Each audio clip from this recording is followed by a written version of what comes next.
Kenapa kau jadikan Nabi Adam, kau bersekongkol dengan si Bilisis bahwa Adam itu sumber dari dosa waris? Ya itu kenapa Mas Aha? Kenapa kau bersekongkol dengan si Bilisis? Silakan Mas Aha. Kan faktanya yang tertulis memang begitu, Bang.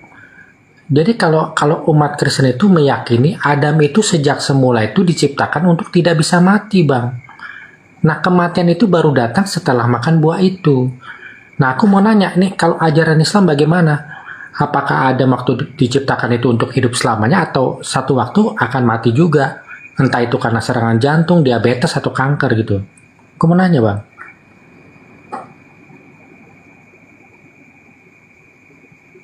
Oke, silakan Gurunda.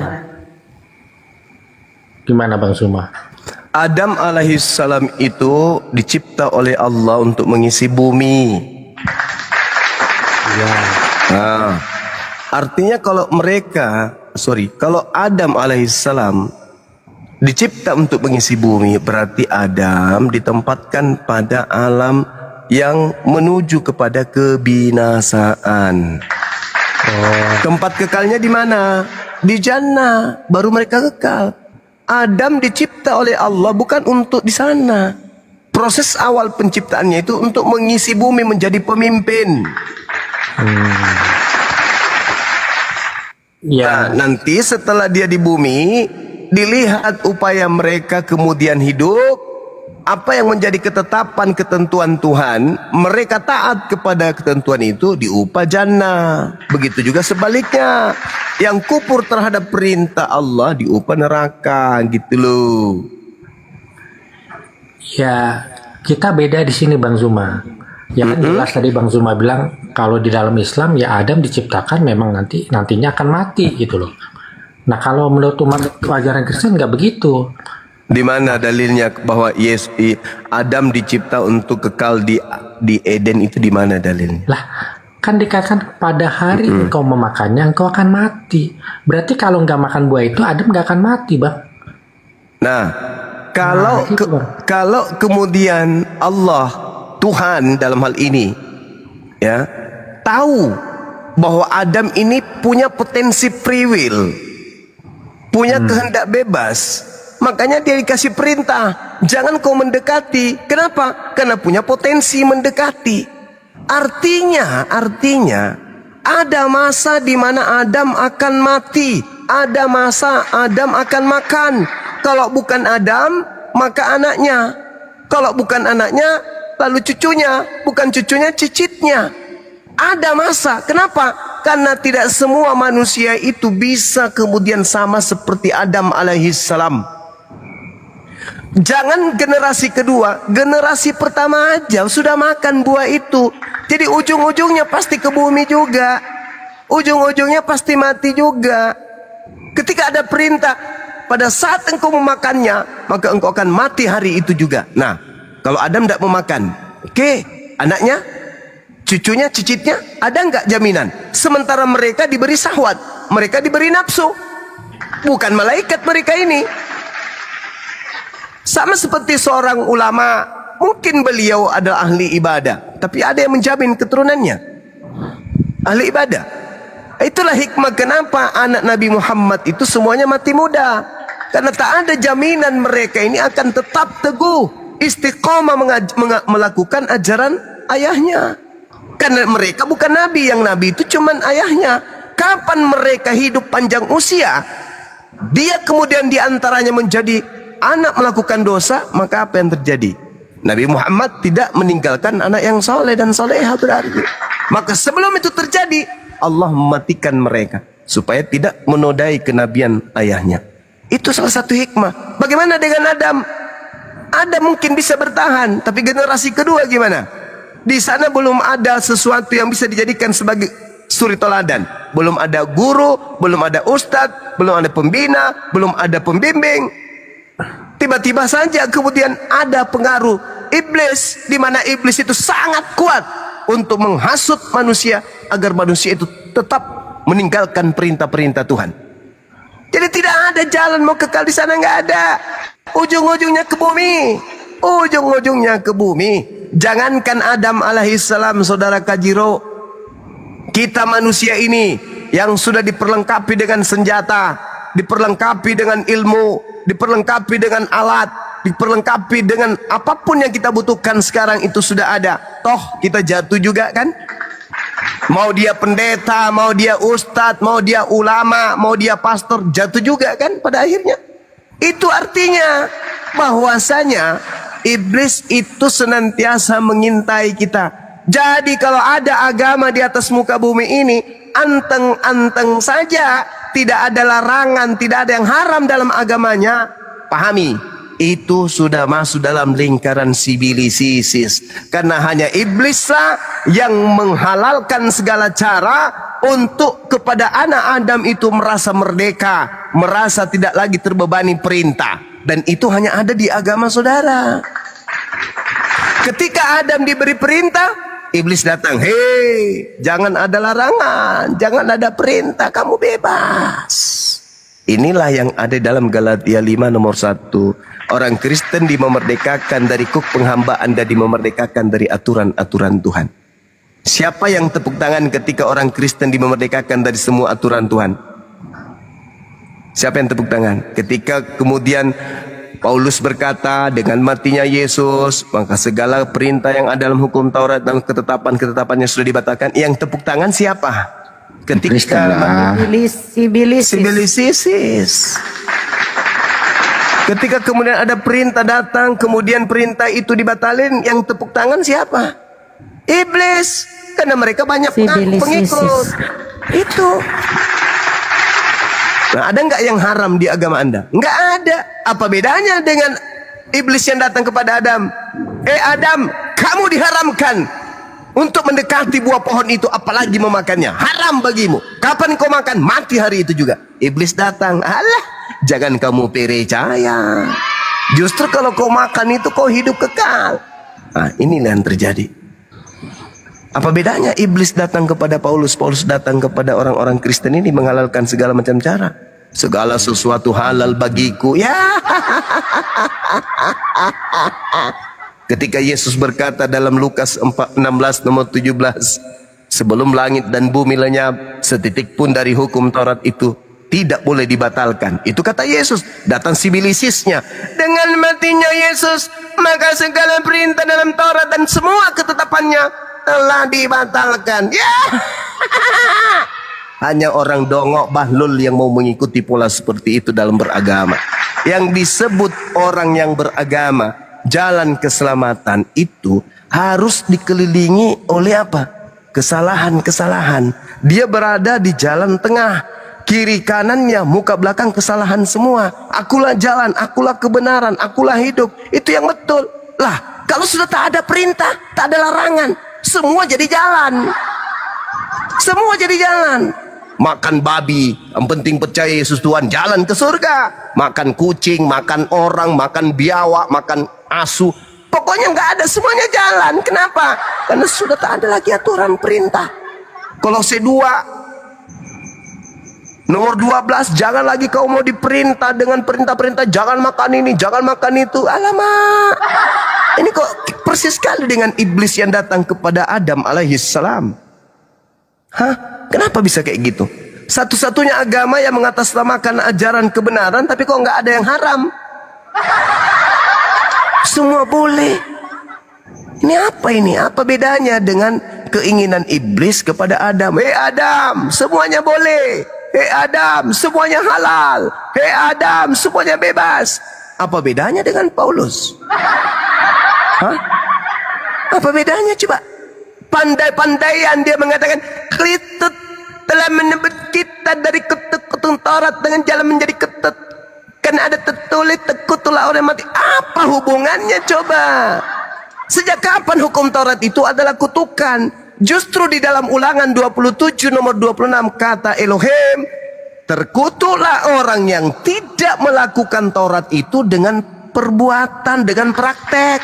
Kalau cuma berteori, genggam hari setiap hari ke rumah ibadah, Bibelnya orang Yahudi, di situ ada Taurat, tapi cuma teori doang, tidak dipraktekkan. Apa bedanya? Makanya Yesus berkata dalam Matius 23 nomor 2, Apa kata Yesus di sana? Jangan kau ikuti orang-orang Farisi. Jangan kau ikuti ahli Taurat. Mereka menduduki kursi Musa. Mereka cuma berteori tapi tidak mempraktekkan. Jangan kau ikuti itu. Apa bedanya dengan Kristen? Kalau ahli Taurat, orang Farisi kemudian berbicara mengenai Taurat, memang kitabnya. Itu memang kitabnya mereka. Kitab itu diturunkan dari langit ke bumi memang untuk mereka. Tapi orang Kristen sudahlah, bukan kitabnya, ditenteng kemana-mana. Tapi itu tidak dipraktekkan. Cuma diteorikan saja untuk nakut-nakuti umat Islam. Kami pengikut jalan lurus lah. Kami ini nyembah Elohim lah. Kami pengikut Nabi Musa. Cuma mau gaya-gayaan kayak gitu. Babi dimakan, kucing dimakan, ular, kera, monyet, padale, biawak, semua dimakan. Hei, apanya kalian ini? Apa bedanya coba dengan Adam ketika kemudian jatuh? Kalau Adam jatuh kemudian karena hanya melanggar satu perintah, dan Anda fitnah itu mewariskan dosa kepada keturunannya, maka saya pun mengatakan orang Kristen yang makan semua yang diharamkan, melanggar semua yang diharamkan dalam Torah, itu mewariskan dosa kepada Kristen-Kristen yang anaknya yang lain. Makanya Yesus mengatakan, pada hari terakhir nanti banyak orang memanggil aku Tuhan. Bukankah kami bernubuat mengusir setan bermujizat pakai namamu? Saat itulah aku Yesus berterus terang kepada mereka, enyahlah daripadaku, aku tidak mengenal kalian. Kalian semua adalah pembuat kejahatan. Siapa pada hari terakhir itu nanti? Ya anak-anaknya Kajiro, anak-anaknya Masaha, anak-anaknya Bombom, anak-anaknya Edis, anak-anaknya Erka, anak-anaknya Agatha, cucu-cucunya, cicit-cicitnya yang akan disemes oleh Yesus nanti di hari terakhir. Kenapa? Karena bapaknya dongots, ibunya dompala. Sudah datang padanya kebenaran, masih juga blampets. Itu yang terjadi. Udah Al-Quran datang menasihati, orang-orang Islam duduk dalam perkara ini menyampaikan, Yesus hanya mengajarkan begini loh, Yesus menerangkan kayak gini loh. Tidak, mereka tetap aja mengikuti yang menghalalkan segala perintah. Wah, cantik kali hidupnya. Bedanya dengan sibilisis apa kira-kira? Coba kita baca Kolose 2 ya. Dikatakan begini, di data kita langsung ke 16-nya. Karena itu janganlah kamu biarkan orang menghukum kamu mengenai makanan dan minuman, atau mengenai hari raya, bulan baru, atau hari Saban. Bah, tak boleh lagi katanya. Jelas-jelas di situ perintahnya, Ulangan 4, jangan kau tambahi, jangan kau kurangi. Apa yang telah kutentukan harus kau jalankan. Jangan kau tambahi, jangan kau kurangi. Datang si Paulus, hei, karena itu janganlah kamu biarkan orang menghukum kamu mengenai makanan dan minuman. Kau makan semua yang bisa masuk dalam perutmu, kau minum semua apa yang bisa masuk dalam mulutmu. Semua ini hanyalah bayangan dari apa yang harus datang, sedang wujudnya adalah Kristus. Hei, janganlah kamu biarkan kemenanganmu digagalkan oleh orang yang berpura-pura merendahkan diri dan beribadah kepada malaikat. Mana ada orang beribadah kepada malaikat, ngadi-ngadi, serta berkanjang pada penglihatan-penglihatan dan tanpa alasan membesar-besarkan diri untuk pikiran duniawi, sedang ia tidak berpegang teguh kepada kepala, dari mana seluruh tubuh yang ditunjang dan diikat menjadi satu oleh urat-urat dan sendi-sendi menerima pertumbuhan ilahiyah. Hai, ilahiyah juga dibawa-bawa. Apabila kamu telah mati bersama-sama dengan Yesus, pernah tulis dan bebas dari roh-roh dunia, mengapakah kamu menaklukkan dirimu pada rupa-rupa peraturan? Wow, seolah-olah kamu masih hidup di dunia. Wow, jangan kamu mengikatkan dirimu kepada rupa-rupa peraturan. Bebas, kayak monyet, kayak kera, nggak ada aturannya. Jangan lagi kamu diatur. Jangan makan ini, jangan jamak ini, jangan rasakan itu, jangan sentuh ini. Semuanya itu hanya mengenai barang yang binasa oleh pemakaian dan hanya menurut perintah dan ajaran-ajaran manusia. Aduh, peraturan-peraturan ini walaupun nampaknya penuh hikmat dengan ibadah buatan sendiri, seperti merendahkan diri, menyiksa diri, tidak ada gunanya. Selain itu hanya untuk memuaskan hidup duniawi. Weh, mama hukum Tuhan dibilangnya tidak ada gunanya. Betul-betul. Sudah gitu diikutin. Siapa yang tepuk tangan kemudian ketika aturan-aturan Tuhan itu dianggap tidak ada gunanya? Siapa yang tepuk tangan? Sibilisis. Sibilisis. Tepuk tangan.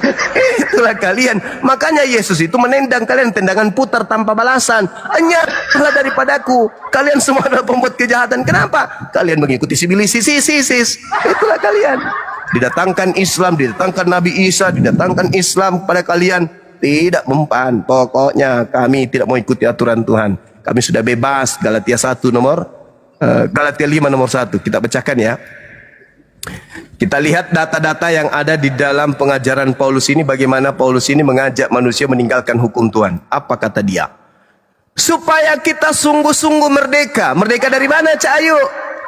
Hei, Hukum Taurat. Kau mau merdeka dari Hukum mana? Taurat. Marilah kita Hukum supaya Tuhan. kita sungguh-sungguh merdeka. Kristus telah memerdekakan kita. Dari apa? Dari apa kamu dimerdekakan? Dari mana? Karena itu berdirilah teguh. Dan jangan kamu mau lagi dikenakan ku penghambaan. Sudah tak mau lagi menghambakan diri. Jago kali. Sesungguhnya aku Paulus berkata kepadamu, jikalau kamu menyunatkan dirimu, Kristus sama sekali tidak ada gunanya bagimu. Ajaran dari mana lagi ini Subaidah dapat? Sekali lagi aku katakan kepada setiap orang yang menyunatkan dirinya bahwa ia wajib melakukan seluruh hukum Taurat. Terus kenapa kalau memang wajib melakukan hukum Taurat? Bukankah itu perintah Tuhan? Kenapa kamu yang sewat? Kenapa kamu yang marah? Kenapa kamu yang membatasi? Lu lebih Tuhan daripada Tuhannya Yahudi? Hah? Barang siapa yang memotong ujung nonotnya, maka dia wajib melakukan seluruh hukum Taurat. Ya bagus dong. Karena dengan menjalankan hukum Taurat manusia bisa selamat. Kok jadi kayak hukum Taurat itu momok yang sangat menakutkan? Apa bedanya dengan ular tua yang datang kepada Adam? Adam, jangan kau tidak makan buah ilmu pengetahuan baik dan jahat. Jangan, makan dong. Jangan lagi kau mau diperhamba dengan perintah-perintah kayak gitu, dibatas-batasi masalah makanan, minuman. Jangan, aturan-aturan apa itu. Makan. Makan Bang Juma, saya bantah. Katanya makan. Ya. Nah, jadi Paulus dengan sibilisis yang datang kepada Adam, bedanya apa? Kira-kira bedanya apa? Iblis, ular tua, mengajarkan Adam untuk jangan mau dibatasi makan minum. Paulus datang mengajarkan Kristen untuk jangan membatasi diri makan minum. Kira-kira bedanya iblis dengan Paulus itu apa? Paulus itu pilihan Tuhan Yesus. Kepasi ini dulu Kojiro. Kalau Jero silakan dibantah dulu kalau Jero. Nah, apa bedanya Paulus dengan iblis? Sama-sama ingin menghapus perintah Tuhan. Silakan. Kolori hijau. Ini loh Bang, ini memang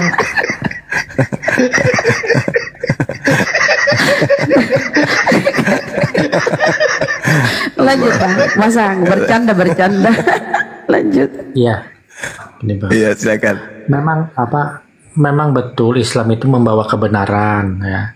Masalahnya kebenaran yang dibawa Islam itu pincang Bang, hanya setengah. Contoh, mengharamkan onta tapi mengharamkan babi tapi menghalalkan onta. Dan yang kedua, sunatnya juga kebanyakan. Yang harusnya dipotong hanya sedikit aja di ujung, tapi Jangan dong palat. kulit yang menutupi glans itu juga harus dibuang. Gimana Bang? Jadi sebentar Bang, dikit. Aku disunat Bang umur 13 tahun ya. Aku disunat seperti Islam. Jadi kalau Bang Kefas itu bertanya kepada saya, apakah aku disunat seperti Islam atau tidak disunat? Aku akan sarankan tidak disunat daripada melakukan sunat yang salah Bang, gitu Bang ya. Yang penting sunat. Adapun kaidah-kaidahnya itu ya tergantung dari orang yang mau melakukan itu. Sekarang permasalahannya si Paulus ini kok sama seperti iblis. Itu loh. Segala sesuatu boleh, segala sesuatu halal. Ini kok sama seperti setan. Di dalam kitab saudara itu jelas sekali loh dikatakan 1 Korintus 6 nomor 12 itu. Segala sesuatu dibolehkan bagiku, tapi aku tidak mau diperhamba. Kemudian di dalam 1 Korintus 10:23, segala sesuatu diperbolehkan. Benar, tetapi bukan segala sesuatu berguna. Segala sesuatu diperbolehkan. Ya, betul. Tetapi bukan segala sesuatu membangun. Ini dalil dari mana Paulus mengatakan segala sesuatu itu dibolehkan? Siapa yang ngajarin dia ini? Kok kayak seperti setan? Setan datang kepada Adam, segala sesuatu boleh kau makan. Dari mana setan ini mendapatkan itu? Ilmu itu? Dari firman Tuhan? Tidak. Nah sekarang Paulus dapat dari mana? Di mana ada firman Tuhan yang mengatakan segala sesuatu halal? Di mana itu terjadi? Nggak ada. Oke, Bang Juma. Ada. Di mana? Di mana? Silakan. Itu ketika Rasul Paulus membatalkan itu semua, ketika Yesus mengatakan begini, apa yang keluar dari mulutmu adalah najis yang dimuntahkan. Contoh seperti daging babi. Ya. Kenapa kami nggak najis makan B2? B2 itu kan apa kata Yesus? Apa yang keluar dari mulutmu yang kau muntahkan itulah najis yang kau keluarkan. Nah, ketika kami makan B2 nggak muntah, ya nggak najis lah. Ya, di mana Yesus menghalalkan babi, di mana? Nggak ada secara eksplisit, nggak ada dibilang B2. Itu dia. Memang di imamat memang itu dilarang. Terus kenapa Jadi, contoh. Kenapa kemudian datang Paulus menghalalkan itu? Apa bedanya dengan iblis yang datang menghalalkan kemudian untuk memakan buah ilmu larangan itu, pohon larangan itu? Apa bedanya? Oke. Bedanya? Contoh kami seperti Batak Toba ya. Itu kan di dalam perjanjian lama itu dilarang makan daging pakai darah karena darah adalah nyawa. Itu ya.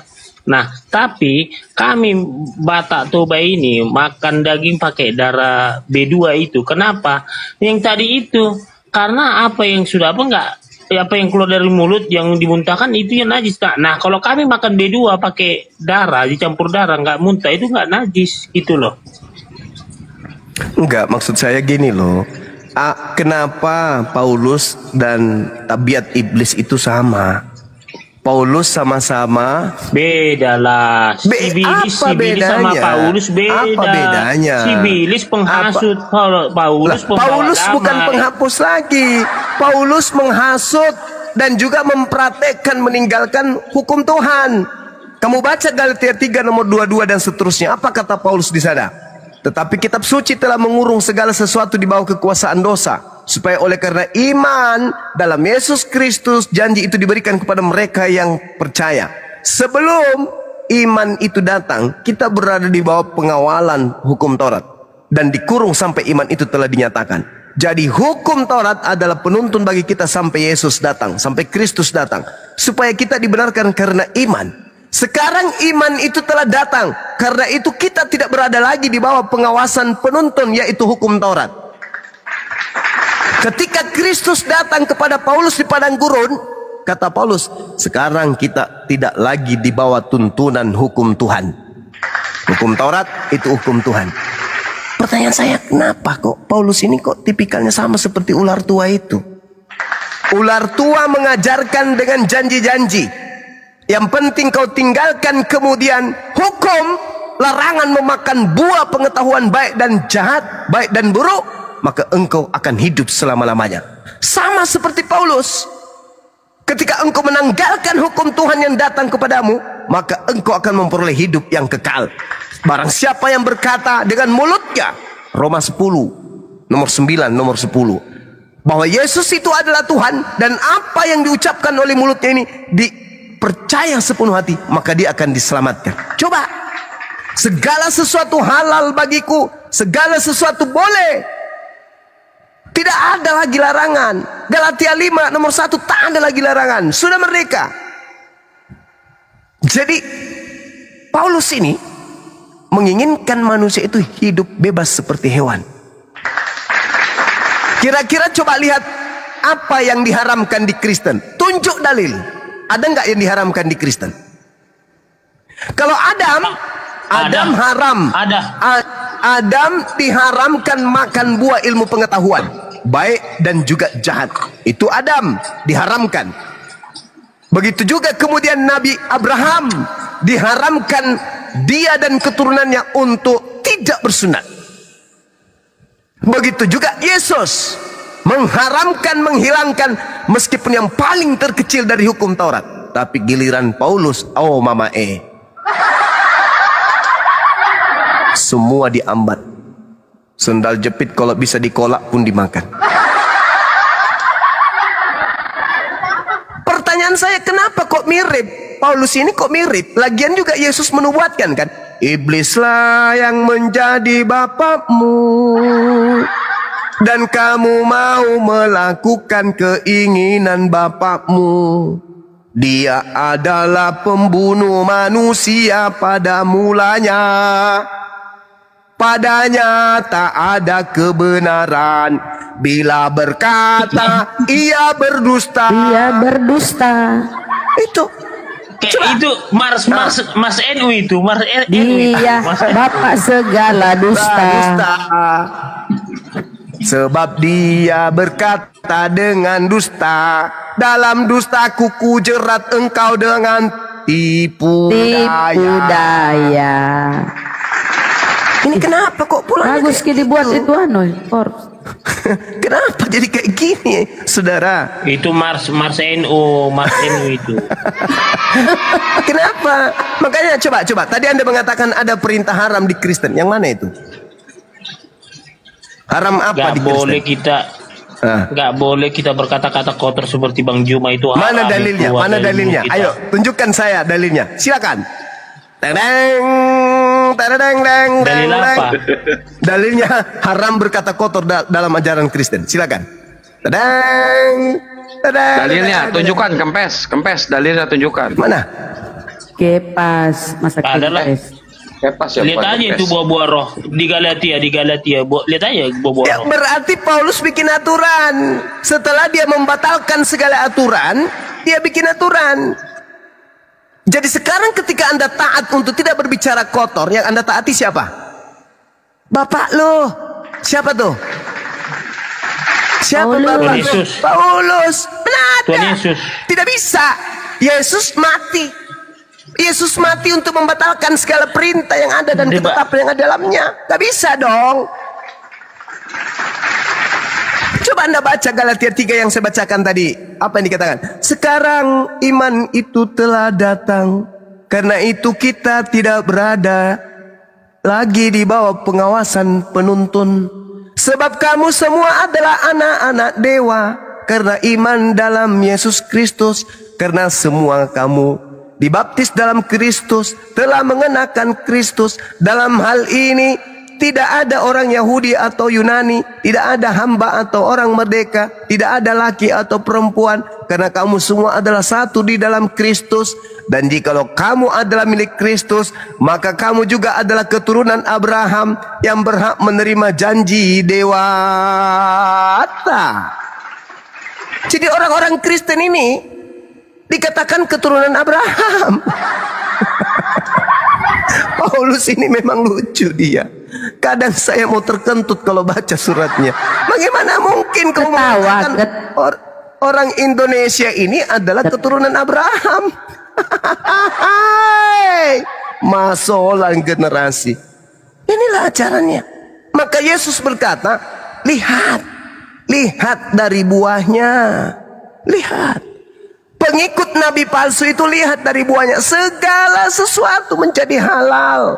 Bahkan kebohongan pun menjadi seperti indah. Bayangkan aja, orang Indonesia, orang Jawa, orang Makassar, orang Bugis dibilangnya keturunan Abraham. Apa nggak gila itu? Inilah yang dikatakan oleh Al-Quran. Iblis bersumpah, ya Rob, aku akan menjadikan kejahatan menjadi terasa indah dalam pandangan matanya. Sesuatu yang jahat dianggap benar. Qala rabbi bima waitani la uzayyinanna lahum fil ard wa la ughwiyannahum ajma'in. Aku iblis akan menjadikan mereka percaya kepada kebohongan. Kejahatan merasa indah. Kebohongan itu. Masakan orang Batak dibilang keturunan Abraham?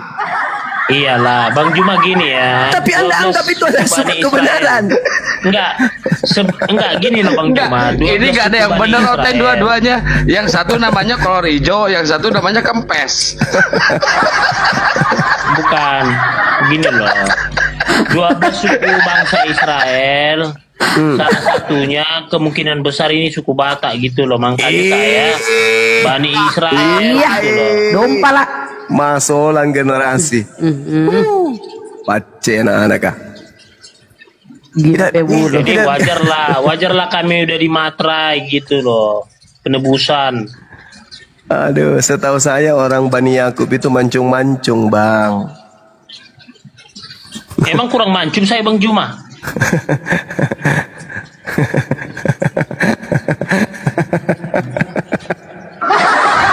Allahu Akbar. Jadi gini Bang Juma. Hidungmu itu kepas, hidungmu kayak jambu air kepas. Bunda, maksud saya Bunda gini loh Bunda. Gak semua mancung Bani Israel Bunda. Ada yang pesek. Ada yang pesek Bunda. Yang pesek itu yang habis jatuh, ketabrak, cium tanah air. Itu yang pesek. Kalau dari mereka keturunannya mancung-mancung lah. Kalau keturunan si Kepas mah bukan mancung, lebar, gurunda lebar. Telur.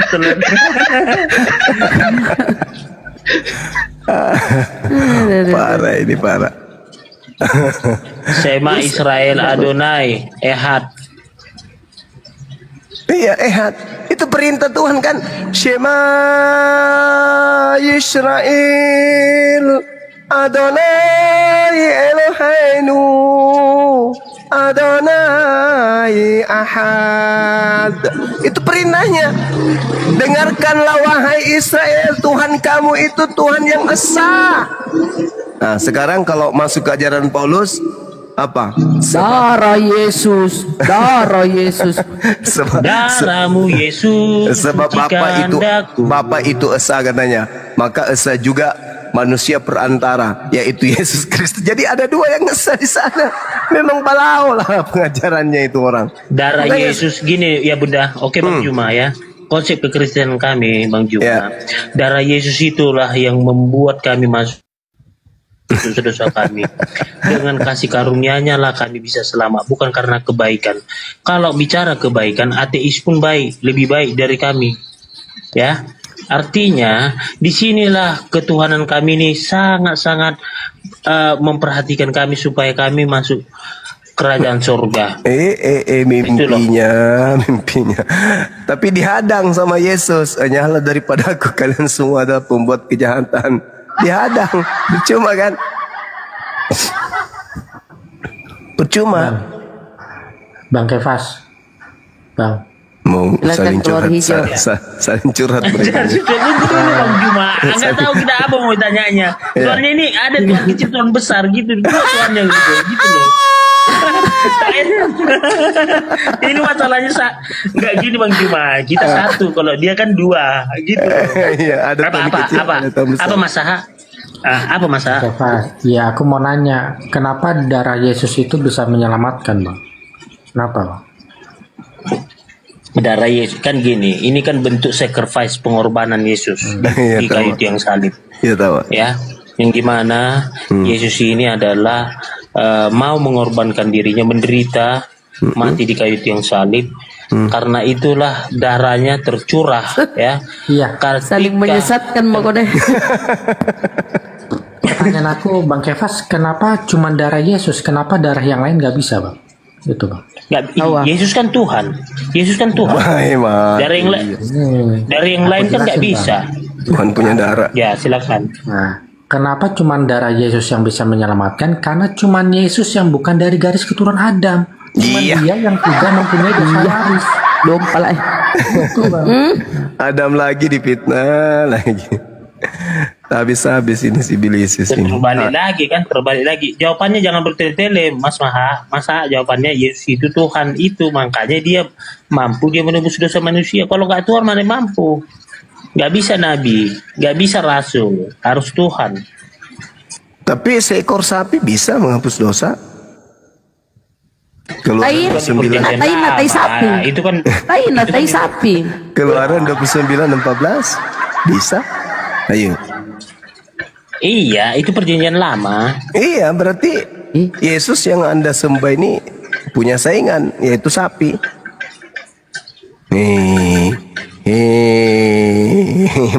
Gini loh Bang Juma. Bukan, berarti gini loh. Selama kita 2 tahun ini di Komal-Komal ini rupanya Bang Juma belum paham apa itu artinya. Inilah anakku yang kutitip. Ya kan, padanya lah aku berkenan. Penitipan Lu bayi pikir kah? penitipan bayi apa? Panti jompo? Aduh, lucu juga ini. Saudara kita ini si Kepas. Bukan gini Bang Juma ya. Jadi kenapa ketika perjanjian lama tadi itu darah apa itu daging kurban itu bisa menghapus dosa, Iya. ya itu kan disuruh Elohim Yahweh. Nah karena dilihat manusia ini tegar tengkuk ya selalu melakukan dosa, melakukan kesalahan, Iya. maka kasihan Elohim Yahweh melihat manusia ini, aku harus turun menjadi Mesias gitu loh, supaya aku menebus dosa-dosa manusia, karena kalau nggak aku tebus dosa manusia ini nanti semua masuk neraka ini, gawat. Ditebus kemana itu dosa? Hah? Ditebus kemana? Bukan, dia yang menebus dosa, artinya bukan masalah pegadaian ini.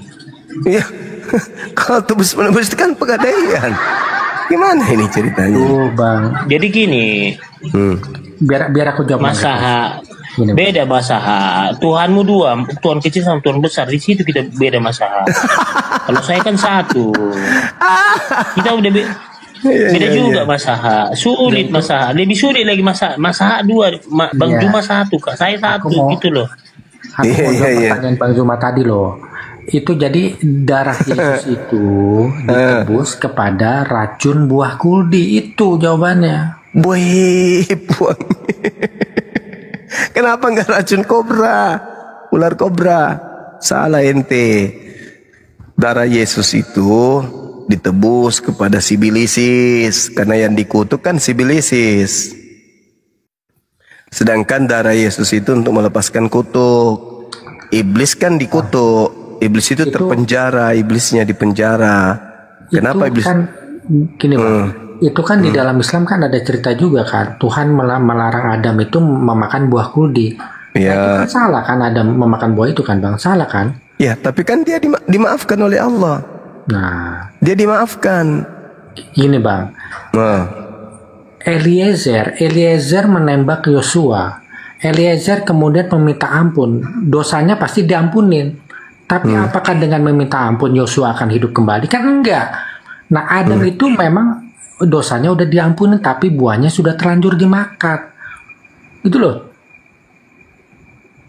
jadi maksud lo? Efek dari dosa itu tetap ada gitu loh. Maksudnya? Nah, gini loh Bang. Iya, Eliezer di kan mana? Kita langsung main dalil aja. Dalil di mana dalilnya? Adam itu mewariskan dosa itu dalilnya di mana? Setahu saya Adam mewariskan ilmu pengetahuan kan tadi kepada. aku udah bilang Bang. Pada waktu Adam itu belum memakan buah itu, Adam itu belum punya anak Bang. Tapi perintahnya apa? Sebelum dia makan buah perintahnya apa? Beranak cucu lah, ya kan? Iya, Benar tapi nggak? kan belum punya Nah. anak Bang. Belum punya anak dia. Sekarang begini. Adam dicipta oleh Tuhan untuk di bumi sebagai pemimpin, betul? Betul ya. Nah, sekarang pertanyaannya, ketika dia menjadi pemimpin, tugasnya banyak. Menaklukkan burung-burung di udara, ikan di lautan, binatang yang melata, betul? Iya betul. Bahkan dia diminta untuk menguasai bumi ini, menaklukkan bumi ini. Pertanyaan saya, kalau Adam tidak tahu baik dan buruk, bisa nggak dia menaklukkan bumi? Bisa Bang. Bagaimana caranya?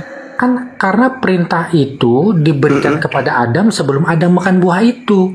Iya Berarti tahu. kan Adam itu Tahu. sudah memiliki kecerdasan untuk menangkap perintah itu dong. Logikanya kan begitu. Oh bukan, bukan. Justru karena Adam belum tahu baik dan jahat, maka dia makan. Buktinya di dalam kitab saudara yang Anda gunakan itu, begitu dia makan buah, maka dia tahu dirinya telanjang. Artinya tadi dia telanjang tapi dia nggak tahu.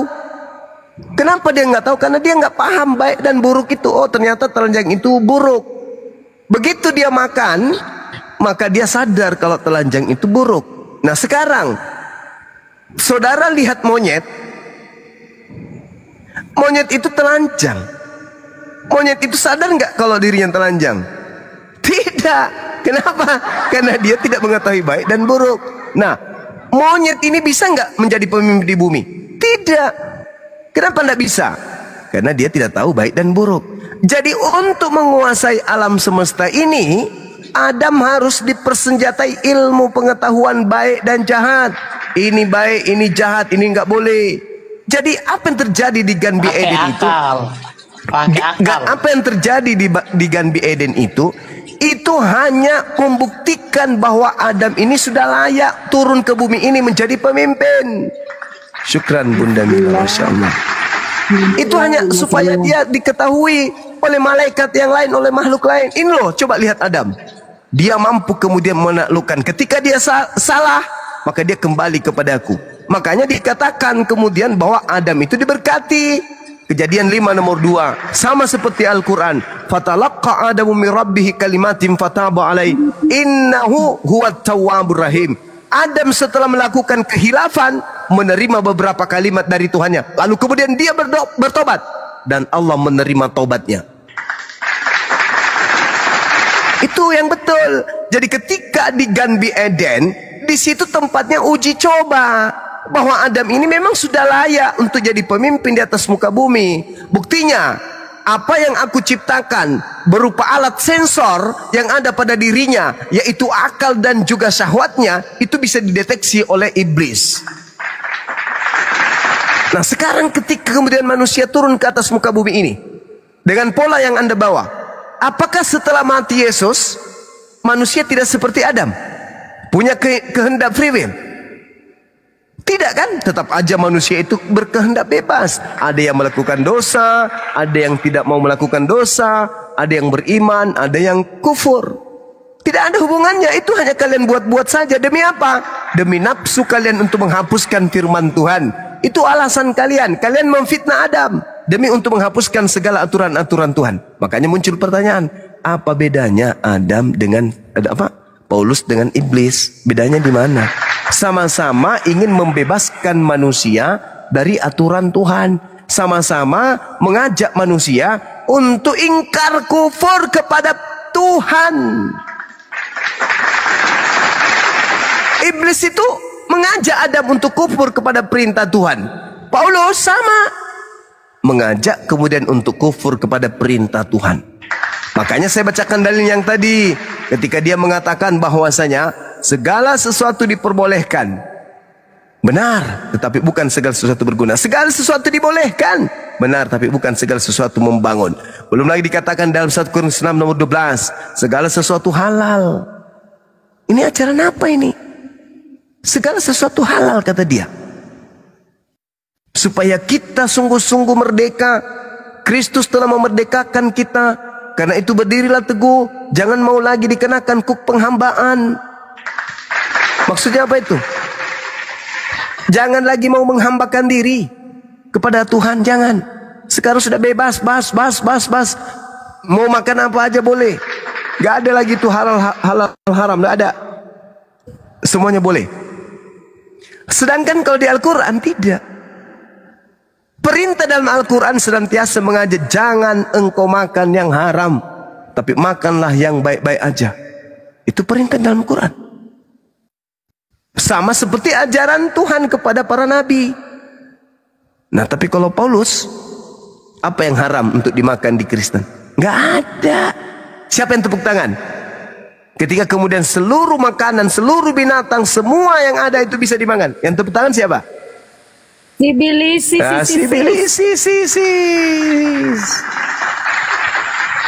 Begitu kawan. Kalian itu benar kata Rasulullah, ad-dunya sijnul mu'min wa jannatul kafir. Dunia ini adalah surga kalian. Kalau di surga itu tidak ada larangan. Bebas. Mau makan saja, mau makan apa saja bebas. Karena sudah bukan lagi tempat ujian, tapi tempat membalas, tempat menerima balasan dari lulusnya kita dari ujian. Bebas. Tapi kalian menjadikan dunia ini surga kalian. Tak ada larangan. Mau ngapain aja boleh. Tak ada larangan. Kalaupun ada aturan yang muncul itu bukan dari Tuhan lagi, tapi dari Paulus. Ya. Ya, Muhammad sendiri kan menghalalkan onta. Apa bedanya dengan Paulus Nah, yang menghalalkan babi? Nah, saudara, itu. hukum yang datang kepada Bani Israel itu mengikat Bani Israel, bukan untuk bangsa lain. Tapi Kristen beda. Kristen tidak ada hukum yang datang dari Tuhan untuk mereka, tetapi mereka kemudian nyamar-nyamar sebagai pengikut Bani Israel. Lalu apa? Menghantam jantung daripada pengajaran para nabi Israel. Dihapuskan semuanya itu. Kalau Nabi Muhammad kagak. Aturan yang datang kepada Bani Israel, silakan kepada Bani Israel. Tapi ketika datang Nabi Muhammad, memiliki pola aturan yang berbeda. Makanya Yesus mengatakan apa? Masih banyak yang ingin aku ajarkan kepadamu, tapi belum sanggup untuk kalian tanggung. Tapi ketika ia datang, yaitu seorang penolong lain, dialah yang akan mengajarkan segala sesuatunya kepadamu tentang keadilan, tentang kebenaran, tentang pengisapan dunia akan dosa. Itu ucapan Yesus. Berarti akan ada seorang penolong lain yang datang mengajarkan segala sesuatunya. Itu yang harus diikutin. Bang, ya kalau gitu Kristen nggak apa-apa dong makan babi, kan kami bukan orang Israel. Yes, sebelum utusan Tuhan dari langit diutus untuk seluruh umat manusia. Betul sekali. Sebelum Nabi Muhammad datang, kalian mau makan babi, mau makan sepatu, mau makan kuku kuda, silakan. Mau makan tanduk biawak, silakan Anda makan. Mau makan telur singa juga boleh kalian makan. Karena tidak ada aturan yang datang kepada kalian, tidak ada nabi yang datang kepada kalian. Karena nabi-nabi yang datang hanya kepada Bani Israel dan mengikat hanya kepada Bani Israel. Mazmur 147 nomor 19 nomor 20. Hukum-hukumku yang datang kepada Yakub dan aturan-aturanku kepada Israel tidak kuberikan kepada bangsa yang lain. Nah, kalau ada perintah pada saat itu, jangan engkau makan babi, itu hanya untuk Bani Israel. Kalian mau makan babi, tidur sama babi juga boleh. Karena perintah itu bukan untuk kalian. Tapi ketika Nabi Muhammad datang, maka pola yang didatangkan oleh Allah ke atas muka bumi ini adalah untuk seluruh umat manusia. Kalian tidak bebas lagi, karena sudah ada aturan yang untuk kalian, yaitu yang dibawa oleh Nabi Muhammad. Makanya seruannya Nabi Muhammad itu ya ayuhan nas, wahai seluruh umat manusia. Ada nggak Yesus menyeru seluruh umat manusia? Nggak ada. Nggak ada, Bang. Nggak ada seruannya Yesus itu untuk wahai seluruh umat. Nggak ada. Dia seruannya ya Bani Israel. Itu seruannya. Begitu juga Nabi Musa. Seruannya hanya untuk Bani Israel. Tidak ada itu ya Bani Adam, ya ayyuhan nas. Itu nggak ada. Cuman Bani Israel, Bani Israel, Bani Israel, Bani Israel, Bani Yehuda, Bani Yehuda. Hanya itu seruannya. Tidak ada seruan untuk seluruh umat manusia. Kalian aja ini yang mengikat diri ke sono. Kenapa? Karena kalian mau bebas. Padahal telah datang Nabi Muhammad kemudian untuk kalian. Harusnya kalian itu beruntung. Kenapa? Karena datang kepada kalian seorang nabi yang mengajarkan segala sesuatunya untuk supaya kalian masuk ke dalam jannah, hidup kekal di sana. Tapi kalian tolak, malah kalian ikut kepada Paulus. Contoh lucunya ya, contoh lucunya, Saudara Kajiro, dengarkan uniknya kelucuan daripada ajaran Kristen. Dengarkan baik-baik. Galatia 3 nomor 13.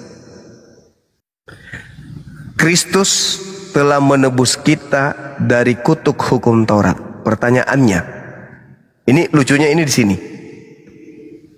Sejak kapan kita ini dianggap terkutuk ketika kita tidak melakukan hukum Taurat? Sejak kapan? Di mana Elohim berfirman kalau hukum Taurat itu untuk kita? Lucu kan? Kristus telah menebus kita dari kutuk hukum Taurat. Hei, sejak kapan kita ini, sebagaimana yang ada dalam Ulangan 27 nomor 26, terkutuklah orang yang tidak menjalankan Taurat ini dengan perbuatan. Terkutuklah orang, terkutuklah dia. Orang, kita juga orang kan? Tetapi yang dimaksud di situ adalah Bani Israel. Terkutuklah orang yang tidak menjalankan Taurat dengan perbuatan. Apakah kita ikut? Tidak. Itu hanya untuk Bani Israel saja. Maksudnya, terkutuklah umatnya Nabi Musa yang tidak mempraktikkan hukum Taurat itu dengan perbuatan. Yang dikutuk adalah orang Bani Israel. Hukum Taurat coba lihat dalam Yeremia 31 nomor 31 sampai 33. Aku akan mengadakan perjanjian baru dengan Bani Israel dan Bani Yehuda. Masuk nggak kita di situ? Enggak. Apa itu? Aku akan menanamkan hukum Taurat ke dalam batin setiap Bani Israel dan Bani Yehuda. Bukan di kita. Ulangan 33 nomor 4. Hukum Taurat itu adalah milik kepunyaan Bani Yakub. Ulangan 4, ulangan 6, hukum Taurat itu mengikat kepada Bani Yakub. Mazmur 147 ayat 9, nomor 19-20, hukum-hukumku yang datang kepada Yakub dan aturan-aturanku yang datang kepada Israel tidak aku berikan kepada bangsa lain. Nah, lalu kenapa Kristus mati untuk membebaskan kita dari hukum-hukum Bani Israel? Emang hukum Bani Israel itu untuk kita? Kan bukan. Seibarat kemudian Undang-Undang Dasar 45 dihapuskan, lantas orang Amerika berkata, yes, kita sudah dibebaskan dari Undang-Undang Dasar Negara Republik Indonesia tahun 1945. Nyambung nggak? Ya nggak nyambung. Lah undang-undang itu mengikat rakyat Indonesia, kenapa orang Amerika sana yang merasa merdeka? Ya mereka merdeka aja kapan saja, karena mereka tidak terikat oleh hukum yang ada di negara kita ini. Kristus telah menebus kita. Kita sejak kapan? Yang benar harusnya Kristus telah menebus Bani Israel dan Bani Yehuda dari kutuk hukum Taurat dengan jalan menjadi kutuk. Karena Israel dan Yehuda, sebab ada tertulis, terkutuklah dia yang mati digantung di atas tiang salib. Itu kalau begitu dalilnya, itu baru tepat. Karena hukum Taurat itu memang hanya untuk Bani Israel dan Bani Yehuda. Tapi kalau untuk kita, lu aja kale, aku kagak, aku nggak mau nyamar-nyamar jadi Bani Israel atau Bani Yehuda. Jadi orang yang merasa ditebus Yesus dari hukum Taurat dan bukan Bani Israel dan bukan Yehuda, mereka adalah serigala pemakan daging. Gitu kawan. Pahami itu. Makanya Yesus datang. Coba nanti ya. Yesus itu kan ada dua tuh. Terakhir, Yesus itu kan ada dua. Yesus yang asli yang hanya untuk Bani Israel, dan Yesus yang mengajak kemudian seluruh manusia menjadi pengikutnya. Nah, itu dua. Beda. Yang satu mengatakan begini dalam Matius 10 nomor 5 nomor 6. Yesus berpesan kepada ke-12 muridnya, jangan kamu ke bangsa lain, atau jangan kamu masuk ke jalan orang Samaria, tapi pergilah kepada domba-dombaku yang sesat dari Bani Israel. Itu pesan Yesus yang asli. Pesan Yesus palsu, pergilah ke seluruh dunia, jadikanlah seluruh manusia jadi pengikutku. Yang satu mengatakan ke domba yang sesat dari Bani Israel saja. Yang satu mengatakan jadikan seluruh manusia jadi pengikutku. Dua Kristus yang berbeda. Itu. Dua Kristus yang berbeda ini. Harusnya Anda paham bahwasanya ketika Yesus mengatakan jangan ke bangsa lain, dan ada lagi Yesus yang mengatakan pergilah ke seluruh bangsa lain, jadikan mereka semua adalah pengikutku, harusnya Anda sudah sadar di situ. Oh ternyata kita ini mengikuti Yesus yang salah. Nah, apa endingnya, Bung? Nanti Anda tanggapi apa endingnya. Jadi hari ini orang Kristen ke gereja menyanyi di sana. Ya Bapa, ya Anak, dimuliakanlah namamu. Datanglah. Nah, kiamat kalau dia datang, dirubah, bahaya. Berilah kiranya kepada kami berkat, anak-anak kami, cucu kami, cicit kami, beri berkat hingga pada hari kebangkitan.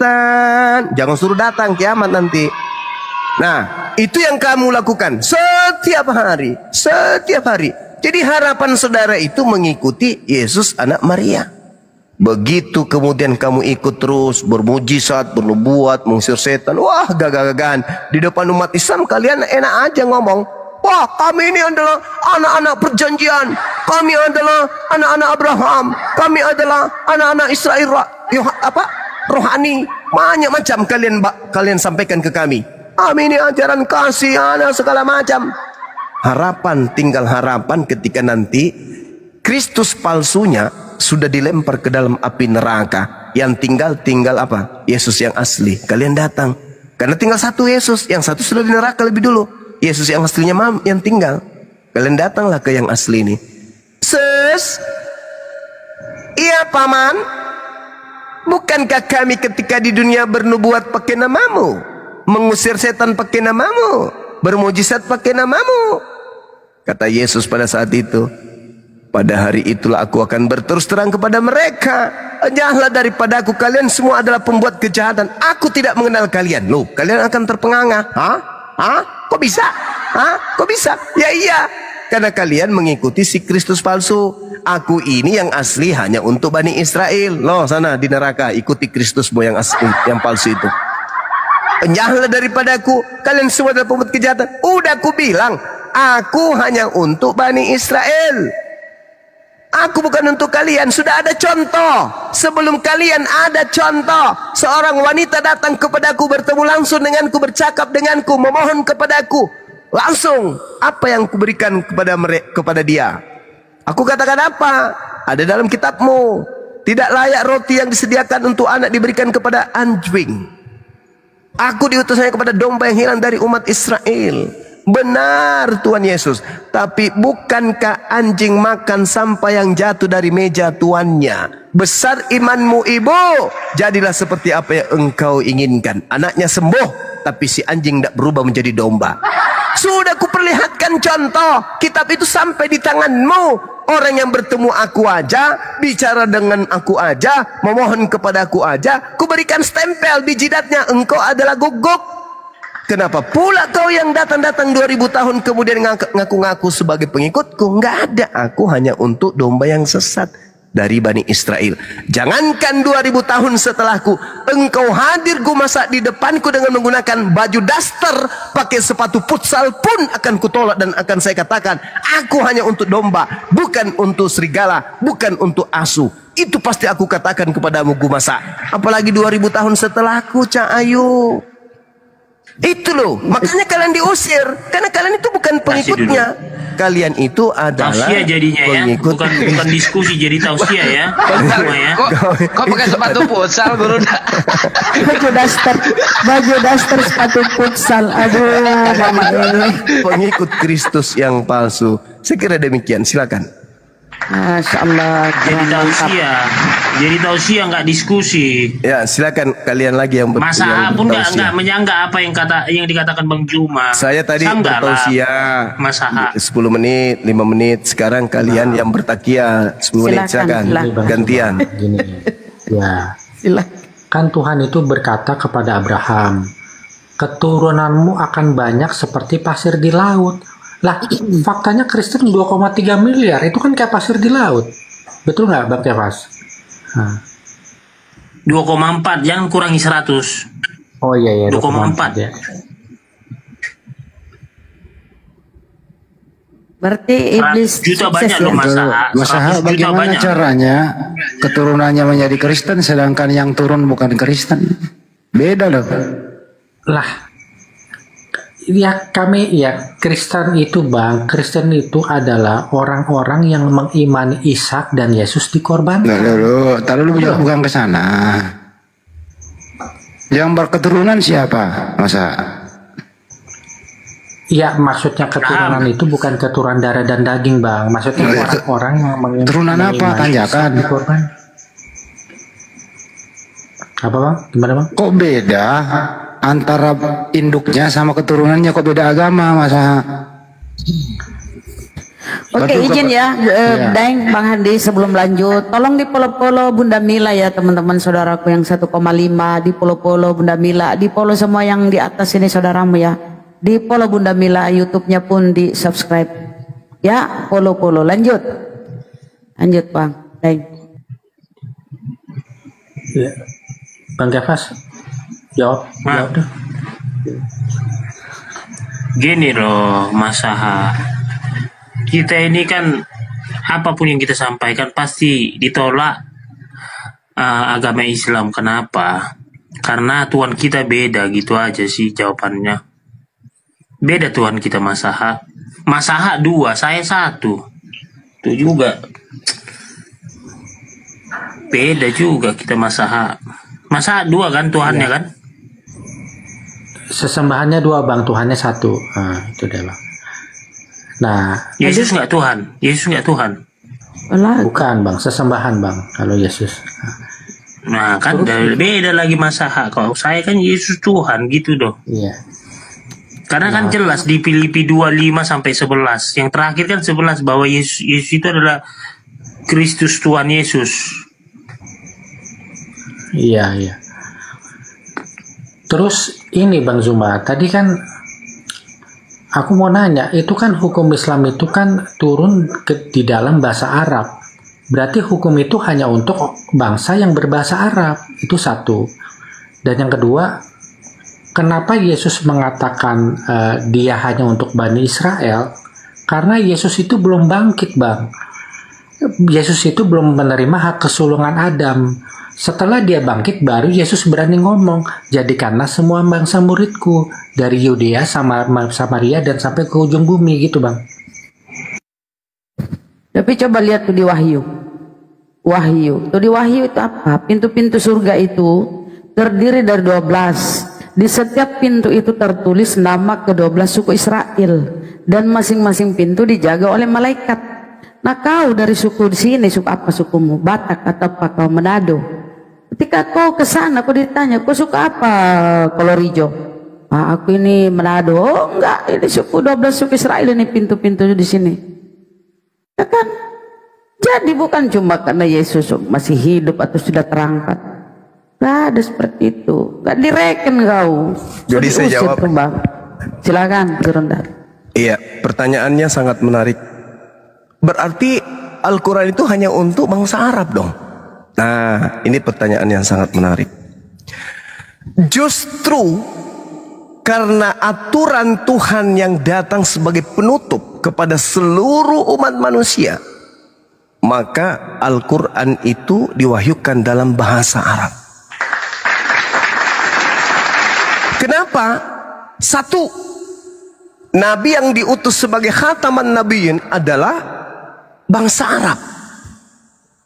Inna ja'alnahu Qur'anan Arabian la'allakum ta'qilun. Aku wahyukan Al-Quran dalam bahasa Arab agar kamu mengerti. Kalau Nabi Muhammad tidak mengerti, bagaimana dia ingin menjelaskan Al-Quran itu kepada kaumnya, kepada umatnya? Sedangkan Al-Quran itu firman Allah yang mencakup segala ilmu pengetahuan. Memahaminya harus kemudian berdasar terhadap ilmu logat, ilmu nahwu, tata bahasa, ilmu saraf, perubahan bentuk kata, ilmu istiqaq, akar kata, ilmu ma'ani, pemahaman yang penting untuk diketahui karena susunan kalimat dan dapat dengan mudah kemudian dilihat maknanya.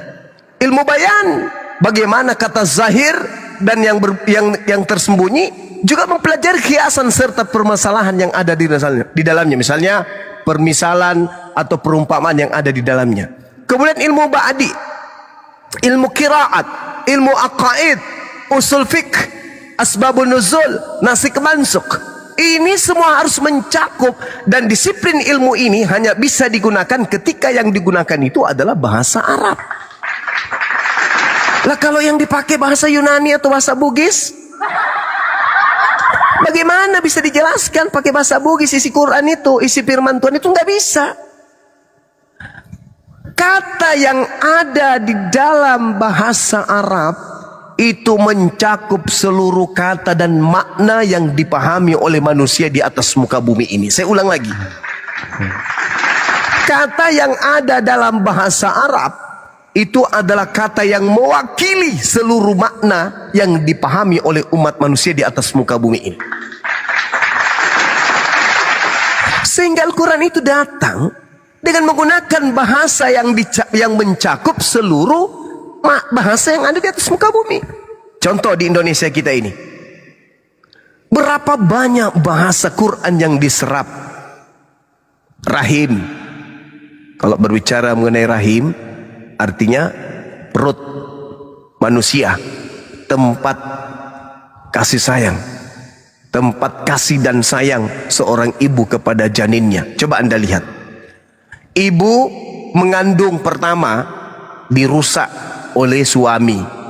Robek dia, robek. Bahkan ikut dengan darahnya, robek. Dan itu bukan hanya dilakukan sekali. Bisa jadi satu malam dilakukan berkali-kali. Sudah begitu kesakitan, ya meski ada nikmatnya juga sedikit sih, tapi gitu kan ya. Tapi setelah begitu ngidam wanita ini. Ngidam. Wanita ini ngidam. Begitu dia sudah ngidam, bukan membenci suaminya, malah cinta kepada suaminya. Ngidamnya lalu membesar perutnya yang tadinya bodinya bagus kayak bom-bom. Begitu dia hamil 9 bulan, meledak. Habis selesai sampai situ? Enggak. Lubang kenikmatannya itu sobek mengeluarkan si janin. Sudah begitu, apakah dia dendam?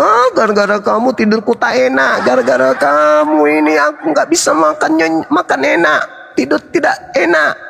Kamu terus menyiksa aku, badanku naik, semuanya bengkak, pipiku bengkak, ini robek semuanya, urat-uratku kau habisin semuanya. Begitu dia keluar, apakah dia kemudian dendam sama si bayi? Enggak. Dia sayang sekali. Dia sayang kali anak itu. Apakah hanya pada saat bayi? Tidak, sampai mati. Bahkan sampai di jannah seorang ibu akan tetap menyayangi darah dagingnya sendiri. Ini bahasa Arabnya apa? Rahim. Kasih sayang. Wadah yang menumbuhkan kasih sayang pada diri seorang ibu. Ada nggak bahasa Indonesia? Kandungan. Apalagi? Kandungan apa artinya? Kandungan. Artinya apa kandungan? Tapi kalau rahim, syarat dengan makna, syarat dengan ilmu, syarat dengan rasa. Itulah Al-Quran. Makanya Al-Quran itu datang pakai bahasa Arab. Karena bahasa Arab itu mencakup satu kata memiliki makna yang bisa dipahami. Satu kata dalam bahasa Arab itu ilmu. Itulah yang disebut kemudian di dalam Al-Quran. Bahwa Al-Quran ini diwahyukan oleh Allah dalam bahasa Arab agar kamu mengerti. Setelah kamu mengerti, kamu akan mengajarkan kepada seluruh umat manusia. Nah, bandingkan dengan Bible saudara. Bang Zuma, itu bahasa Ibrani juga rahim juga loh. Bahasa ya, Ibrani juga rahim. Terus? Ya kenapa nggak pakai bahasa Ibrani? Kenapa usah? Ibrani, Nabi Muhammad bukan penganut bahasa Ibrani. Kan sudah dikatakan dalam Ulangan 34 nomor 10. Tidak akan lagi aku mengutus seorang nabi yang sama seperti Musa dari kalangan Israel. Kan itu dalam kitab saudara kan? Kitab yang Anda gunakan. Berarti bahasa Ibrani tak ada lagi nabi dari sana.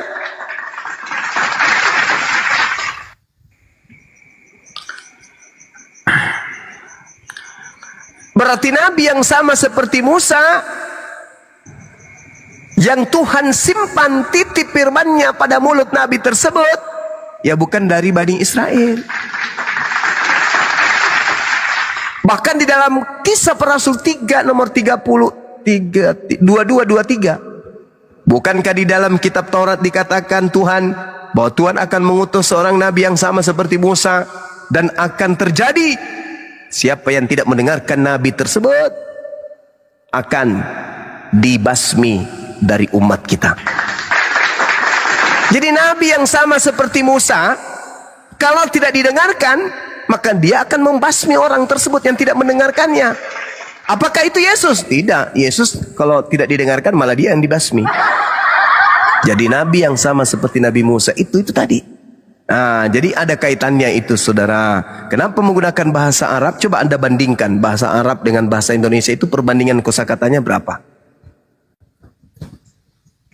Sampai-sampai Bible pun ikut-ikutan ke Arab-Araban kan? Ilahi, imam, iman, jemaat, berkat, wahyu, roh, kudus, iblis, malaikat, apalagi Alkitab, Allah, apalagi itu kan Rahim, Soleh, Nabi, Rasul, Kudus, apalagi diambil.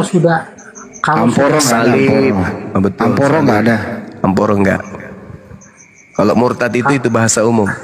Setan, iblis, itu diambil. Amin. Itu semua diambil dari Al-Quran, dari bahasa Arab. Ya kan sudah masuk KBBI, ya sudah menjadi bahasa Indonesia. Nah, itulah hebatnya kan. Artinya bahwa kenapa dia bahasa Arab? Karena bahasa Arab itu mencakup hampir seluruh makna yang digunakan oleh manusia. Begitu kawan. Dan lagi-lagi tugas Nabi Muhammad itu adalah untuk membimbing seluruh umat manusia. Bil bayyinati wazbur wa anzalna ilaika dzikr litubayyana linnasi ma nuzila ilaihim wa la'allahum yatafakkarun. Aku turunkan Al-Qur'an kepadamu wahai Nabi Muhammad agar engkau ajarkan kepada mereka, agar mereka tahu apa yang harus mereka lakukan. Nah, tuh kata Quran. Iya, betul. Bahasa Arab itu kosakatanya itu 12 jutaan. Kalau bahasa Indonesia kosakatanya berapa? Nggak tahu. Ada 112.000 kali kalau nggak salah. 112.000 kalau nggak salah. Nah, sedangkan bahasa Arab 12 juta. Cobalah. 127.000 digandingkan 12 juta. Coba. Kemudian orang Kristen ingin memahami Al-Quran pakai terjemah. Al-Quran kosakatanya 12 juta. Bahasa Indonesia yang dipakai ini terjemahan ini hanya 120-an ribu. Itu yang mau dipakai untuk Kristen memahami Al-Quran. Ya nggak bisa lah. Maka kalau orang Kristen ingin paham Al-Quran, maka orang Kristen harus tahu ilmu saraf, ilmu nahwu, ilmu lugat, istiqqa dan seterusnya. Ya iyalah, harus bang. Gak bisa dengan terjemahan, karena terjemahan itu hanya salah satu dari 17 kurang lebih ilmu yang harus dikuasai untuk memahami Quran. Jadi itu terjemahan Quran yang dikeluarkan Kemenak itu tidak akurat dong? Akurat itu. Tetapi dengar. Akuratnya kenapa? Karena kesanggupan bahasa Indonesia cuma segitu. Maka dibutuhkan ilmu nahwu, dibutuhkan ilmu saraf, dibutuhkan ilmu ma'ani, dibutuhkan kemudian bayan, badi dan seterusnya. Sehingga hanya orang yang memahami ilmu ini yang bisa menjelaskan Al-Quran. Karena nggak bisa kita macam Bang Sumo menjelaskan Al-Quran secara terperinci, itu nggak bisa. Kenapa? Modal terjemahan. Terjemahan ini keteteran, tidak sanggup. Kecuali dimasukkan kemampuan kita untuk mengerti tentang lugat.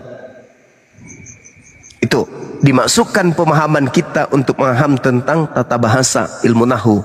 Barulah kemudian orang yang paham ilmu ini menjelaskan, merangkai kata untuk bagaimana orang yang bertanya ini bisa paham. Kenapa? Karena kapasitas bahasa Indonesia tidak sampai untuk memahami Al-Quranul Karim.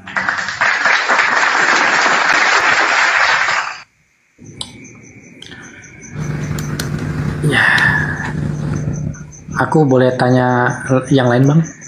Boleh. Ya. Kalau di dalam Islam itu hubungan antara Adam dengan Tuhan itu seperti apa bang? Kalau di Kristen itu kan hubungan Adam dengan Tuhan itu seperti hubungan Abraham dengan Ismail. Lukas 3 angka 38 dikatakan Adam juga itu adalah anak Tuhan. Nah, kalau dalam Islam hubungannya bagaimana, Bang? Ya, jadi kalau di Islam itu Allah Subhanahu wa Ta'ala mengangkat Adam alaihissalam di antara seluruh makhluknya sebagai makhluk yang paling mulia. Di Al-Quran dikatakan begini, A'udzubillahi minasyaitonirrajim. Wa iz qala rabbuka lil malaikati inni ja'ilun fil ardi khalifah. Aku hendak menjadikan khalifah, pemimpin di bumi. Malaikat, makhluk langit mendengarkan ini, mereka menjawab, qalu ataj'alu fiha may yufsidu fiha wa yasfikud dima. Apakah engkau hendak menjadikan orang yang merusak dan menumpahkan darah di sana? Sedangkan kami wa nahnu nusabbihu bihamdika wa nuqaddis lak. Sedangkan kami ini adalah makhlukmu yang bertasbih memujimu, mensucikan namamu setiap saat. Allah kemudian menjawab, Inni a'lamu ma la ta'lamun. Aku sungguh mengetahui apa yang ada, apa yang kamu tidak ketahui. Lalu keistimewaan Adam di hadapan Allah, wa 'allama Adam al-asma'a kullaha thumma aradahum 'alal malaikah faqala anbi'uni bi asma'i haula'i in kuntum shadiqin. Dan Allah ajarkan kepada Adam, memberikan Adam ilmu pengetahuan, memberikan Adam kemudian pemahaman tentang benda semuanya, sampai Adam tahu, oh ini cincin, ini batu, ini gunung, ini langit, ini sungai. Kemudian Allah perlihatkan kepada para malaikat seraya berfirman, wahai kalian, wahai malaikat-malaikat, makhluk-makhluk selain daripada Adam, sebutkan kepadaku nama semua benda ini jika kalian benar. Qalu subhanaka la ilma lana illa ma 'allamtana innaka antal alimul hakim. Apa kata malaikat-malaikat, makhluk-makhluk malaikat selain Adam alaihissalam? Maha suci engkau, tidak ada yang kami ketahui selain apa yang telah engkau ajarkan kepada kami. Sungguh engkau lah yang maha mengetahui lagi maha bijaksana. Lalu kemudian Allah berfirman kepada Adam nih. Jadi Allah membandingkan, memperlihatkan kepada para malaikat, wahai malaikat, coba kau sebutkan ini apa? Kami nggak tahu. Yang kami tahu apa yang Allah ajarkan kepada kami. Lalu kemudian Allah mengatakan, oke, lihat ini, aku tanya Adam, ya Adamu ambihum bi asma'ihim. Falamma amba'ahum bi asma'ihim qala alam akul lakum inni a'lamu ghaibas samawati wal ardh wa a'lamu ma tubduna wa ma kuntum taktumun. Allah kemudian berkata kepada Adam, wahai Adam, ajarkan kepada mereka nama-nama itu, beritahukanlah kepada mereka. Setelah Adam kemudian menyebutkan nama-nama benda tersebut, kemudian Allah berfirman kepada malaikat, bukankah telah aku katakan kepadamu bahwa aku mengetahui rahasia langit dan bumi, dan aku mengetahui apa yang kamu nyatakan dan apa yang kamu sembunyikan. Wa iz qulna lil malaikati isjudu li adama fasajadu illa iblis aba wastakbara wa kana minal kafirin. Aku perlihatkan kepadamu, makhlukku yang bernama Adam ini memiliki kelebihan dibandingkan kalian, maka sujudlah, hormatlah kalian kepadanya, sujud. Maka mereka pun semuanya bersujud kepada Nabi Adam alaihissalam, kecuali iblis karena menyombongkan diri dan dia termasuk golongan kafir. Jadi Allah mengangkat derajat Adam alaihissalam di atas para malaikat, tetapi tidak dianggapnya sebagai anak, tidak. Dan Anda harus paham, dalam tradisi Yudaism yang kekinian berdasarkan dengan kitab Amsal 11:3 nomor 11 nomor 12, yang dianggap anak Tuhan itu, anak Elohim itu adalah mereka yang taat, mereka yang sungguh-sungguh mentaati perintah-perintah para nabi yang datang kepada mereka. Itulah yang disebut orang-orang anak-anak Tuhan. Kalau di Islam, kekasih-kekasih Allah. Orang-orang yang dicintai Allah, orang-orang yang dikasihi Allah. Itu dalam pandangan kami umat Islam. Jadi kalau dalam pandangan mereka, itu disebut anak Allah. Anak Elohim maksud saya, anak Eloah. Makanya bin Eloah. Makanya dikatakan di dalam pengajaran Yesus, Yesus disebut anak Allah. Yesus menjawabnya, bukankah di dalam kitab Tauratmu siapapun yang diserahi tugas untuk menyampaikan firman, maka dia disebut sebagai Allah atau anak Allah. Kisah para Rasul 4 nomor 30, Yesus di sana baru diteguhkan, kemudian disebut sebagai hamba Allah yang suci. Gitu saudara. Jadi Adam itu dalam pandangan Islam adalah makhluk yang disempurnakan, makhluk yang paling sempurna, diciptakan dalam bentuk fi aksani takwim, yang intim kepada Tuhan. Begitu kawan.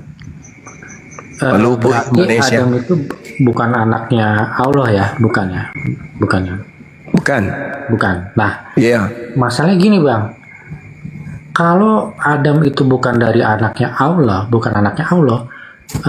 berarti laisa kamitslihi syai'.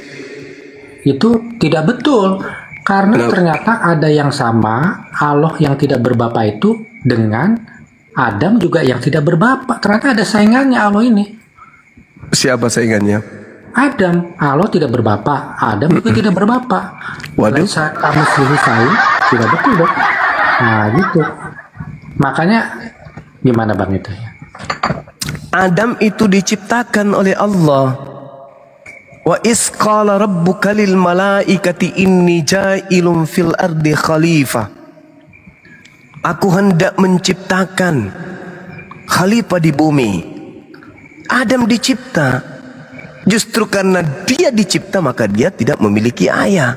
Karena innama amruhu idza arada syai'an ayyakula lahu kun fayakun. Sedangkan Allah, siapa yang menciptakan Allah? Bang Zuma, bukankah kita ini semua adalah ciptaan orang tua kita, Bang? Ya, betul. Ya kan? Iya. Terus? Kenapa? Ya, berarti karena Adam itu adalah ciptaan Tuhan, ya Adam anak Tuhan dong. Kok anak Tuhan? Nah, tadi kan saya sudah mengatakan, di dalam tradisi Yudaism, yang disebut anak Tuhan itu adalah hamba yang intim, yang taat kepada didikan Tuhan. Amsal 3 nomor 11 nomor 12. Kalian saja yang memaknainya dengan lain. Begitu kawan. Bang Zuma. Ini loh Masaha. Kitab suci mah apa sih Masaha? Jadi bingung gua. Masaha. Bang Kefas, kita nanti di kerumunan aja dan di sini nanti.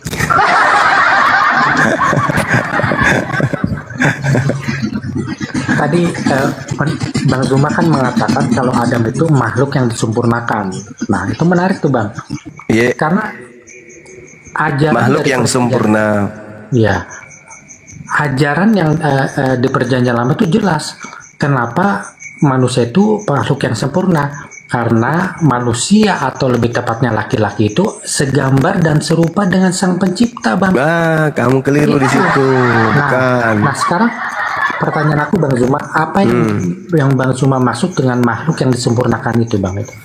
Iya, makhluk sempurna memiliki syahwat, memiliki nafsu, memiliki akal, memiliki roh.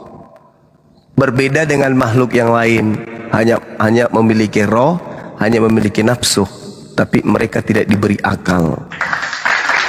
Adam di samping dia berakal, akalnya, jasadnya menopang akal tersebut. Dengan akal, tangannya bisa kemudian berkarya. Dengan akal, kakinya kemudian bisa melangkah. Coba, kira-kira kalau kambing yang dikasih akal, ketika kambing ingin bikin rumah, apa yang dilakukan jasad kambing? Ayo. Kalau kemudian ular yang dikasih akal, ketika ular kemudian mau bikin helikopter, kira-kira apa yang dilakukan oleh jasadnya ular? Coba. Jadi kesempurnaan fi aksanitakum dalam bentuk yang sempurna bukan cuman akal doang, tapi juga karena fisiknya. Justru karena itulah ada perintah sholat, ada perintah tefilah, sujud. Kenapa? Karena kita sudah disetting oleh Allah akal kita, jasad kita untuk sujud dalam beribadah. Bukan salto kayak kincir angin, bukan berputar kayak kipas angin, tetapi kita disetting dengan jasad ini untuk ruku, sujud, menghambakan diri kepada pencipta. Nah, saya terangkan kepada saudara, di dalam kitabnya orang Yahudi yang Anda salah artikan, ketika kemudian Tuhan ingin menciptakan Adam, di situ Tuhan menciptakan Adam itu sesuai dengan sketsa, sesuai dengan pola. Makanya dikatakan di data nomor 26, baiklah kami menjadikan manusia menurut gambar dan rupa kami, supaya mereka berkuasa atas ikan-ikan di laut dan burung-burung di udara, dan atas ternak yang ada di seluruh bumi, dan atas binatang melata yang ada yang merayap di bumi. Dengarkan baik-baik. Tuhan berfirman, menjadikan Adam alaihissalam segambar dengan rupa Tuhan. Bukan berarti Adam itu rupanya dan gambar Tuhan itu sama seperti Adam. Tidak. Seibarat saya menggambar sebuah jembatan. Jadi saya sudah rancang jembatan ini seperti apa gambarnya, dan saya sudah bentuk jembatan ini seperti apa rupanya. Setelah saya kemudian ingin menjadikan gambar saya dan rupa yang saya buat ini teraplikasi benar-benar menjadi jembatan, maka saya mengatakan, baiklah aku, baiklah kami menjadikan jembatan itu serupa dengan segambar baiklah kami menciptakan atau membuat jembatan itu menurut gambar dan rupa kami. Maksudnya apa? Menurut gambar dan rupa yang kami buat. Itu maksudnya. Jadi Tuhan sudah merancang, oh ini makhluk saya yang namanya Adam, aku ciptakan dia dengan rupa yang aku sudah gambar, yaitu tangan kiri kanan, ada kelaminnya, ada pusarnya, ada jantungnya, ada empedunya, ada limpahnya, ada ususnya. Itu yang dimaksud. Tuhan sudah merancang semua itu. Dia katakan itu supaya apa? Supaya dia bisa berkuasa. Karena bagaimana mungkin dia bisa berkuasa terhadap ikan-ikan di laut kalau kakinya cuman satu dan telapak kakinya berbentuk bulat, tidak bisa renang dia kayak kaki kuda. Maka dibuatlah telapak kaki itu pipi supaya dia bisa berkuasa gitu. Ya. Sebenarnya tafsirannya nggak perlu sejauh itu, Bang. Nih aku kasih contoh nih, Bang ya. Iya. Anak kambing segambar dan serupa dengan kambing. Anak domba segambar dan serupa domba dengan domba. Tommy Soeharto segambar dan serupa dengan Soeharto. Berarti wajah Adam sama dengan wajah Tuhan gitu, Bang. Salah kamu. Makanya kamu baca dalil selanjutnya. Maka Tuhan menciptakan manusia itu menurut gambarnya, menurut gambar Tuhan. Diciptakannya dia laki-laki dan perempuan. Kalau Anda mengatakan bahwasanya Adam ini dicipta sesuai dengan bentukan Tuhan, wujud Tuhan, maka Anda harus mengakui Tuhan itu wujudnya laki perempuan. Dan apakah pantas kemudian pencipta langit dan bumi ini punya kelamin? Apakah pantas pencipta langit dan bumi ini punya anus? Ketika dia kemudian ingin melihat yang di belakang harus nengok dulu ke belakang. Itu bukan Tuhan, itu makhluk.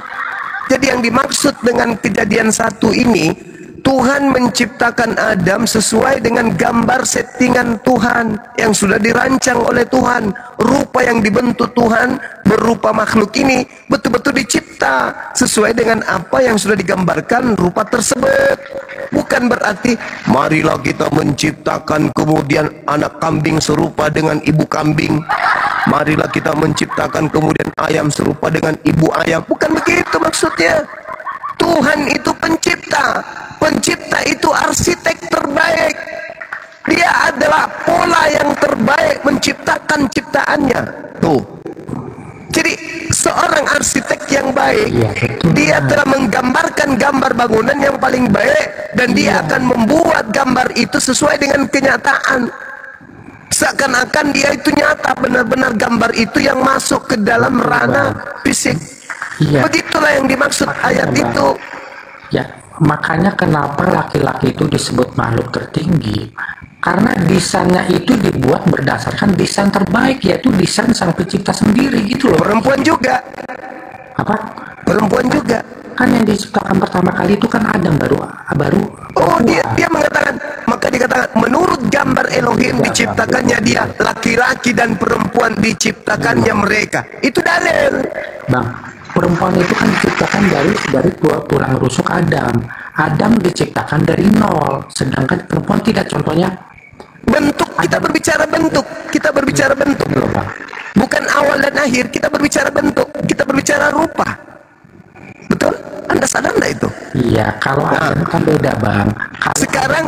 Sekarang begini, saudara, kalau Anda memahami yang dimaksud kitabnya Yahudi ini serupa dan segambar dengan Tuhan, bagaimana Anda bisa menceritakan kepada saya Tuhan Anda dalam wujud dia laki-laki sekaligus dia perempuan? Bagaimana bentuknya itu? Maksudnya bagaimana itu, Bang? Bijinya berada di tengah. Terus? Iya, enggak, Bang. Tuhan itu laki-laki, Bang. Wujudnya itu laki-laki. Karena di situ dikatakan, maka Allah menciptakan manusia itu menurut gambarnya. Menurut gambar Elohim diciptakannya dia laki-laki dan perempuan, diciptakannya mereka. Bagaimana ini? Kan yang diciptakan Jasen dan syukran akhina. Gimana? Kan diciptakan nggak sama-sama. Yang diciptakan dulu kan Adam. Ya lah, kan? Perempuan itu kan tidak. Coba kamu baca datanya. Kejadian 1:27 coba. Iya, aku tahu, Bang, kan perempuan itu nggak diciptakan dari nol, tidak seperti Adam. Di situ dikatakan saya, kalau Anda mengatakan bahwasanya Tuhan itu serupa dengan manusia, bagaimana Tuhan Anda dalam waktu yang bersamaan dia laki, dia perempuan? Bang Zuma tahu nggak kenapa sholat Jumat itu harus diimami oleh laki-laki, Bang? Karena memang itu sudah disunahkan, sudah diperintahkan. Itu menjadi aturan, itu sudah menjadi rukun dalam sholat. Laki-laki yang harus jadi pemimpin. Nggak ada hubungannya itu. Karena perempuan itu tidak segambar dan serupa dengan Tuhan. Makanya nggak boleh. Dalilnya begitu. Makanya otak itu dipelihara. Itu harta yang paling berharga yang Tuhan kasih, itu dipelihara. Aku bacakan lagi. Maka Elohim menciptakan manusia itu menurut gambarnya. Menurut gambar Elohim diciptakannya dia, laki-laki dan perempuan diciptakannya mereka. Menurut gambar Tuhan diciptakannya laki dan perempuan. Ulang lagi. Menurut gambar Tuhan diciptakannya laki dan perempuan. Nggak ada di situ laki aja, perempuan juga. Jadi kalau Anda menobatkan wujud manusia itu serupa dengan Tuhan, bagaimana Anda bisa mewujudkan Tuhan Anda di saat yang bersamaan dia hanya 1-2 jenis kelamin? Jadi Anda jangan. Dan itu juga saudara Masaha akan tabrakan dengan dalil-dalil yang lain kalau Anda menganggap wujud Tuhan itu seperti manusia. Pertama, 2 Samuel 7:22, Tuhan yang telah menciptakan Adam tidak serupa dengan Adam. Yeremia 10:6, Tuhan yang menciptakan Adam tidak serupa dengan Adam. Laisa kamislihi syai'. Itu dalil, Bung.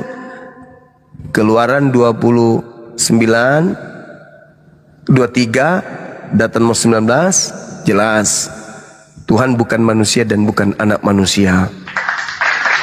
Nah sekarang kalau Tuhan mau kau wujudkan manusia, ya 1 tubuh 2 kelamin. Lalu buat apa anus buat Tuhanmu? Nah, kalau Tuhanmu itu seperti kita, berarti Tuhanmu butuh jantung, butuh limpa, butuh usus, butuh bulu mata, butuh hidung untuk bernapas, butuh lidah untuk merasakan makanan. Berarti Tuhanmu makan juga dong. Iyalah, Tuhan Yesus kan makan. Dia ya, kan kalau makan Yesus roti, kan manusia. Ini kita membahas tentang Tuhannya Yahudi. Kalau Tuhanmu memang kan dia sama seperti Bang Suma kan. Iya, Tuhan Yahudi itu siapa? Ya Yesus lah. Kan Itu mimpi kucluk. Yang menciptakan langit dan bumi dan Adam dan Hawa kan Yesus. Ya itu mimpi lo itu mimpi.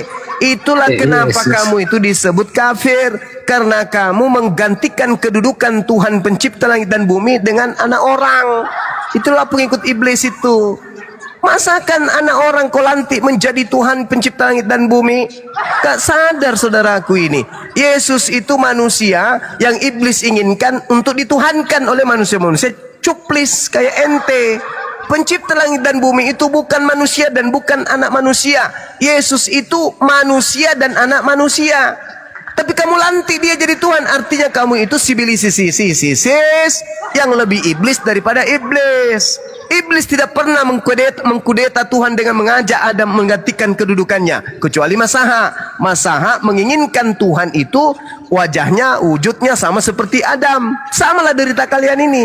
Yang satu anak Maria, dianggap anak Maria ini adalah pencipta langit dan bumi. Yang satu lagi dompala, Adam dikira mirip sama Tuhan pencipta langit dan bumi.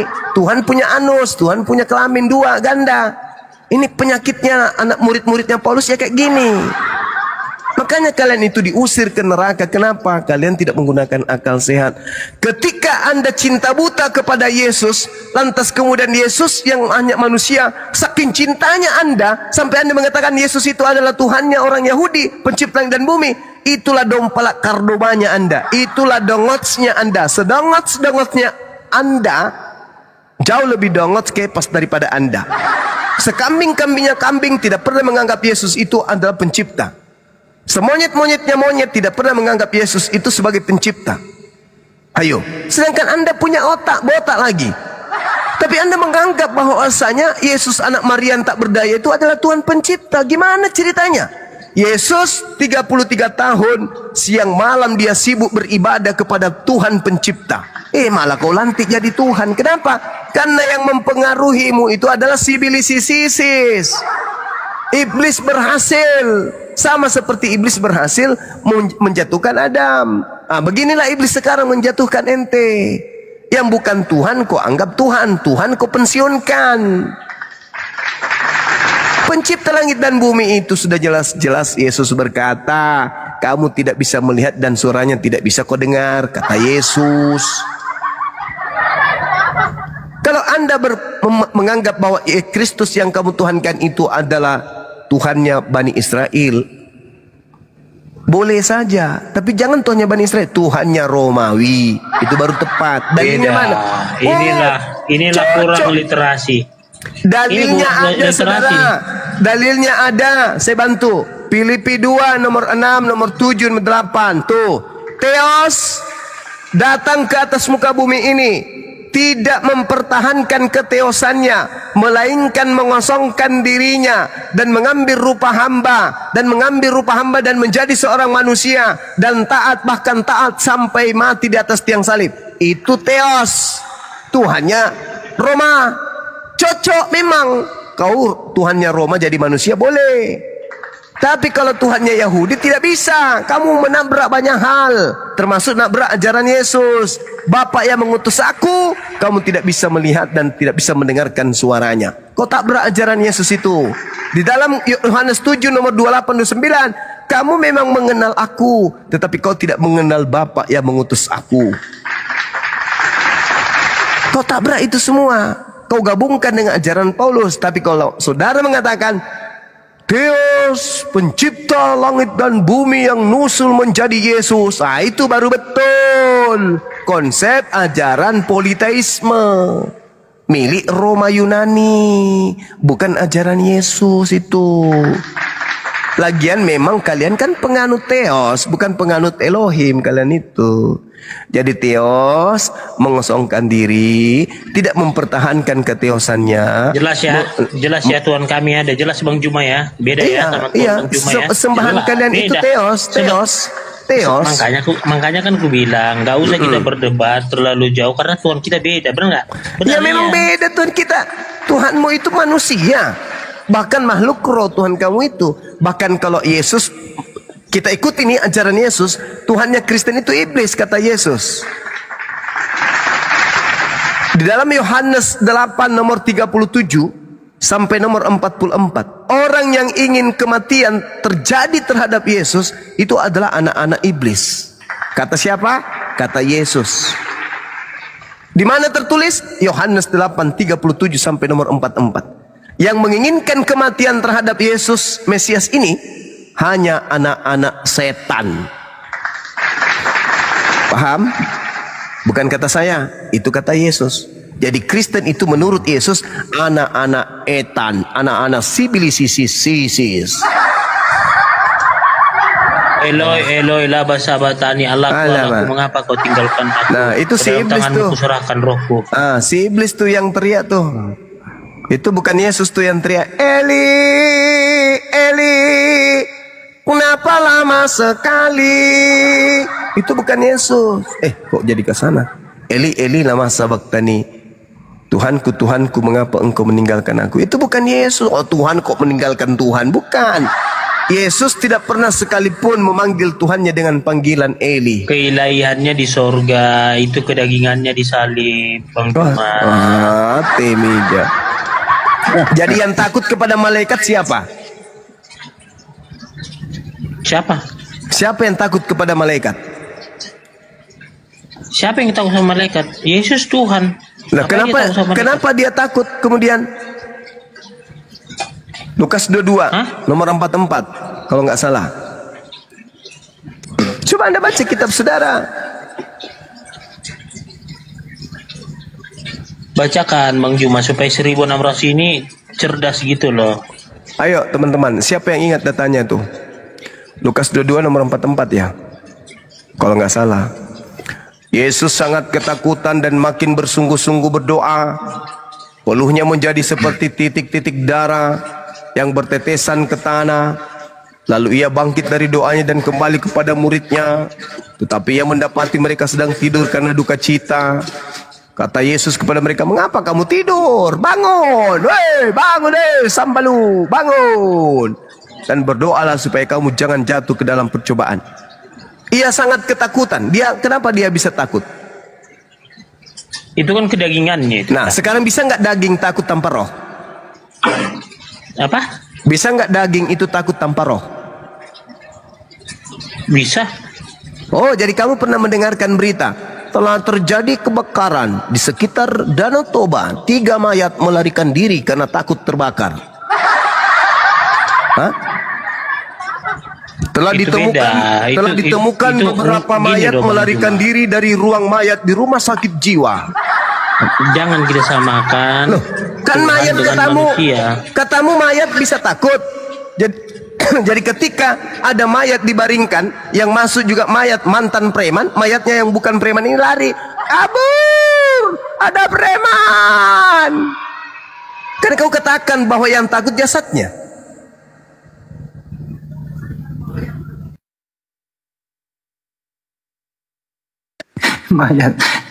Mayat sabar takut sama mayat preman, ada tatonya, waduh, kabur ah.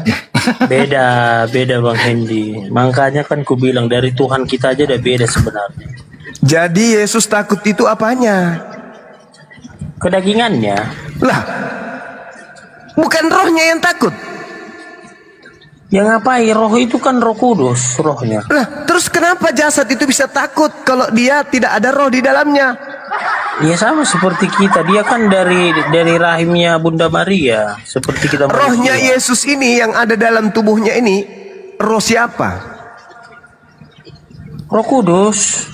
Nah, bisa tidak jasadnya Yesus tanpa Roh Kudus di dalam dirinya merasa takut? Bisa nggak?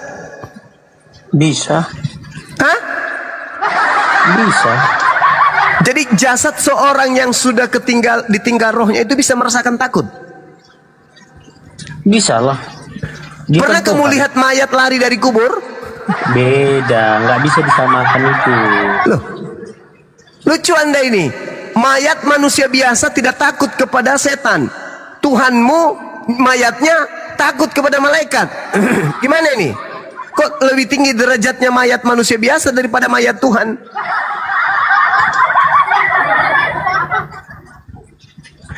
Yesus itu merasakan takut karena adanya roh di dalam dirinya. Roh, respon roh itulah terhadap malaikat ini membias kepada dagingnya, membias kepada dagingnya ketakutan. Terlihatlah titik-titik darah seperti keringat, seperti titik darah. Oke, dia rasa takutnya ada. Bisa aja dia kabur Yesus itu, tapi karena sudah kehendak Bapa. Begini saudara, ketika kemudian ada orang takut, misalnya ya, ada orang berjalan, tiba-tiba dia melihat setan, orang itu ketakutan, berteriaklah dia, tolong. Itu kalau masih ada rohnya di dalam. Begitu dia baru mengatakan rohnya keluar, masih nyambung nggak dia teriak long? Atau cuma saja? Nggak nyambung lah, karena kan rohnya udah nggak ada lagi dalam.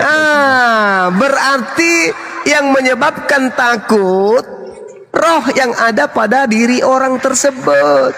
Contoh, ketika ada orang dikejar anjing, takut digigit anjing, maka dia lari sekencang-kencangnya. Begitu dalam keadaan berlari sekencangnya, rohnya keluar, masih lari nggak dia? Padahal anjing sudah semakin dekat. Berhentilah. Meskipun anjing sudah sangat dekat padanya. Meskipun, biarpun, sekalipun. Berarti jasad ini tidak merasakan takut tanpa roh di dalam dirinya. Itulah yang dialami Tuhanmu. Jadi Roh Kudus ketakutan sama malaikat. Beda. Ini kok beda? Kok beda? Beda lah. Kok beda? Bedanya di mana? Yesus itu kan dari firman. Lah, jadi kalau dari firman tubuhnya manusia itu bisa takut tanpa roh. Sebenarnya keilahiannya kan di surga. Lah, kok gimana? Yang mana yang benar ini? Berarti Yesus 100% bukan Tuhan dong. Tuhan lah. Loh, katanya di surga ilahinya. Mana yang betul? Ya iya, nggak meninggalkannya, makanya dia berdoa. Kalau dia tidak Elohe, meninggalkannya Elohe, berarti yang takut kepada malaikat itu keilahiannya. Ada Tuhan takut sama malaikat. Beda kan? Beda lah. Ini Gak agamamu. Makanya gini. Gak masuk akal. Sama Tuhan nggak boleh main akal-akalan. Oh, jadi yang kamu lakukan barusan ini apa? Makanya kan kita gini loh, Bang. Justru saudara Kepas harusnya ngomong gini. Kalau berbicara Tuhan dalam Kristen tidak boleh pakai akal, harus akal-akalan. Harusnya kau ngomong kayak gitu. Bukan, gini loh Bang Juma, jangan tutup-tutupi kebenaran itu. Contoh, seperti Bani Israel diturunkan makanan dari langit. Nah, kalau secara logika, bicara akal, kok bisa sih dari langit turun makanan tanpa diproses? Tuhan yang mau kok. Apa yang tidak bisa ya kalau udah. Tuhan mau? Nah, itu kan apa yang nggak bisa. Nah, sekarang, kan Bang Juma sekarang sendiri. Siapa yang mau Yesus itu takut? Kenapa? Siapa yang mau agar Yesus takut? Itu kan kedagingannya, bukan kemauan Yesus. Manras enak baik. Maksud lo Yesus lagi bersandiwara? Bukan, dia sudah berserah. Jadi dia mau tak mau harus kehendak Bapa. Oh, jadi dia bukan Bapa. Beda lagi nih. Bagaimana nih Yesus? Dia ini? Bapa itu kayak kan keilahiannya. Dia Bapa gitu itu sendiri. Loh, kenapa dia takut? Takutlah, karena kan dia merasakan sakit juga, makan, minum, makan ikan goreng. Hancur! Tuhan takut sama malaikat, hancur deh, hancur. Kamu kalau di Sulawesi Selatan ini, saya masakan kamu itu apa? Sagu. Satu drum, habis itu kubur kau di situ di sagu. Biar kau jadi kekubur. Beda Bang Juma, beda. Makanya saya bilang beda. Kan dia dibilang kan kalau kau mengaku Yesus Kristus sebagai Tuhan, kau dianggap bodoh. Oh memang betul. Karena memang Paulus sudah sadar ini ajaran yang kubuat ini, kalau ada yang percaya pasti orang bodoh. Dia sudah tahu itu. Yang percaya kepada saya ini hanya orang bodoh. 1 Korintus 1 nomor 23 itu kata Paulus. Pasti orang bodoh aja yang percaya kepada ajaran saya ini. Makanya orang Yahudi itu orang cerdas-cerdas, orang Arab itu orang cerdas-cerdas, maka tidak percaya kepada ajaran Paulus. Masa sih? Tapi kan minum kencing unta, gimana cerdasnya, dari mana? Apa gizinya? Itu perintah minum kencing onta hanya kepada oknum. Oknum itu tok, bukan diajarkan kepada umat Islam itu. Bukan. Sama seperti ketika di dalam kitab saudara diperintahkan mengambil kemudian tai kering. Bakarlah roti itu di atas tai kering. Itu bukan diperintahkan untuk seluruh umat Yahudi, enggak, sama oknum tok pada saat itu kejadian itu. Kan ketika Yesus berkata dengan muridnya, inilah dagingku makanlah, inilah darahku minumlah. Artinya itu kan bukan untuk oknum, tapi kan untuk semua kami, peringatan. Bukan, gitu, yang saya bilang ini yang disuruh bakar roti di atas tai kering, tai manusia kering, gitu loh. Itu kan dibilang minumlah kencing unta ini kau akan sembuh, kan artinya kan itu kan untuk umat. Nah, aneh-aneh aja orang ini. Bukan untuk umat itu. Ada orang datang merantau, kemudian beliau sakit, datang ke Nabi Muhammad. Bagaimana aku mau sakit, aku mau sembuh gimana caranya? Kau pergi ke sana, kau ambil kencing ontanya campur dengan susu minum, kau akan sembuh. Ya sembuh. Sembuh orang itu. Benar-benar sembuh. Sekarang kalau dibandingkan Yesus, apa ajarannya? Minum racun. Coba kau minum racun. Matilah. Mati. Padahal Yesus mengatakan kau tidak akan mati. Faktanya mati. Kalau Nabi Muhammad mengajarkan minum pada orang tersebut, betul-betul dia minum. Mati. Itu perumpamaan tentang kepercayaan. Kalau giliran kayak gitu perumpamaan, nggak sia-sia. Gitu loh. Sedikit-sedikit perumpamaan. Itu iman, itu tentang iman itu Bang Juma. Iya. Tai sapi kau keringkan, kau bentuk, lalu kau kasih topi, lalu kau bilang ini Tuhanmu, itu pun bisa kalau kau cuma modal iman. Oke, Bang Andi silakan Bang Andi, saya bikin kopi campur masaku dulu Bang Andi. Malas saya hadapi kipas ini. Masa ada kayak gini Bang Juma, kayak susu campur kencing onta. Kan itu. Luar biasa.